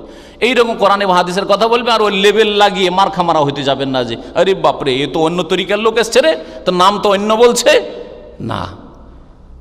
তো এই জন্য আপনার করণীয় হচ্ছে যে ধীরে ধীরে দেখছেন যে এই স্টাফগুলো ওই তরিকার আছে, যারা অনেকগুলি বিদাতি আকিদা রাখে বা বিদাত করে, সুতরাং ধীরে ধীরে আপনি তাদেরকে ছেঁটে দিয়ে একটা করে ঢুকান। একসাথে সবটাই যদি পাল্টে দেন তো বিদ্রোহ হইতে পারে। হ্যাঁ, সেজন্য একসাথে না পারলে একটা দুটো করে ধীরে ঢুকাবেন, ধীরে ধীরে অভ্যস্ত হবে।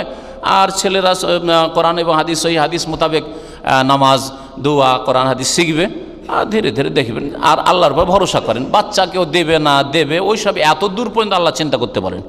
ওই চিন্তা যদি নবী সাল্লাল্লাহু আলাইহি ওয়াসাল্লাম শুরুতে করতেন যে একটাও লোক তো মুসলমান হবে না, তো আমার এই সব বইলে লাভটা কি, কুল লা ইলাহা ইল্লাল্লাহ, তাই না? ঠিক না?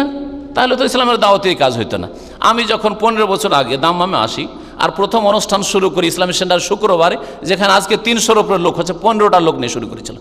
যেই ভাইরা 15 বছর আগে থেকে আছেন তারা জানেন হয়তো, 15টা, মাত্র 15টা লোক নিয়ে আমার আলোচনা শুরু করেছিলাম, অডিও রেকর্ড হইতো, আর এই শুরু করেছিলাম। আমি দেখ একটা লোক খুঁজে পাই না। তার আগে 1-2 মাস আমি থেকেছি আর লোক খুঁজতে থেকেছি, দেখি এক একটা সহি আকিদার লোক পাই কিনা, শিখো এরিয়াতে ঘুরি আর দেখি কথাবার্তা বললে কিছু বোঝা যায় কিনা। একজন লোক খোবার থেকে এসে দেখা করলো, মাশাআল্লাহ, রংপুর এলাকার লোক পেলাম সহি আকিদার বলে, আলহামদুলিল্লাহ। তারপরে 4 জনের লোক খোবার থেকে দেখা করতে হলো, খুশি হলাম, 5টা হইল, আলহামদুলিল্লাহ। আর ওদেরকে বললাম যে আপনার দাস শুরু হচ্ছে, আপনারা আসেন। চিন্তা করেন আপনি, তো এইভাবে ধীরে ধীরে আপনাকে কাজ করতে হবে। একসাথে আমি পাল্টে দেবো এটা সম্ভব নয়। ধীরে ধীরে আপনি মেহনত করেন আর রেজাল্ট, ফলাফলের মালিক আল্লাহর উপর ছেড়ে দেন, এটা হচ্ছে আপনার কাজ। এই ভাই বলছেন যে আমাদের এখানে অনেকেই তবলিগি জামাতের দাওয়াত দেয়, মানে ফাজাইল আমল যেখানে পড়া হয়, আর বাংলাদেশে বলে যে দেশে গিয়ে চিল্লা কাটেন। এই চিল্লা দেওয়া বিদাতি কাজ।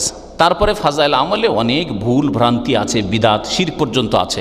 আর এগুলো অতিরিক্ত যদি জানতে হয় তো আমার আলোচনা 4-5টা এর উপরে আছে, আপনি আল্লাহর রাস্তায় শুনে নেবেন, শোনার পরে মনে লাগে গ্রহণ করবেন, না হলে আপনি ফেলে দেবেন। যদি মনে লাগে যে না ভুল বলেছি তো নিয়েন না আপনি, তবে কিতাবটাতে মিলিয়ে দেখবেন যে আল্লাহ ছাড়া অন্যের কাছে চাওয়া হচ্ছে, আল্লাহ ছাড়া কেউ অন্য উদ্ধার করতে পারে। নবীর কবর থেকে হাত বেরিয়ে চলে আসে, নবীর কবর থেকে সালামের জবাব চলে আসছে, যা মা আয়েশার জন্য আসলো না, আবু বকরের জন্য, ওমর উসমান আলীর জন্য আসলো না, হাসান হুসেনের জন্য আসলো না, আর এই ভণ্ডদের জন্য চলে আসে। এসব কিস্সা কাহিনী হতে ভরা আছে। এটা ইসলামের তবলিগ নয়। ইসলামের তবলিগ আলাদা আর ইলিয়াসি তবলিগ আলাদা। আমরা ইসলামের তবলিগকে ফরজ বলছি, কমপক্ষে ফারজে কেফায়া। আর ইলিয়াসি তবলিগ এর বয়স হচ্ছে মাত্র 60 বছর 70 বছর, 60-70 বছর আগে ভারত থেকে ইলিয়াসি তবলিগ শুরু হয়েছে। আর ইসলামের তবলিগ 1400 বছর আগে মোহাম্মদ রসুল্লাহ সাল্লাল্লাহু আলাইহি সাল্লাম দিয়ে শুরু হয়েছে। আর তার আগে আম্বিয়া রসুলগণ এই ইসলামেরই তবলিগ করেছেন। সমস্ত আম্বিয়া রসুলগণ ইসলামের তৌহিদের সুন্নতেরই তবলিগ করেছেন। আল্লাহ পাক যেন বুঝার তৌফিক দান করেন এবং আল্লাহ পাক অন্তর থেকে মেনে নেওয়ার তৌফিক দান করেন। ভালো কথা।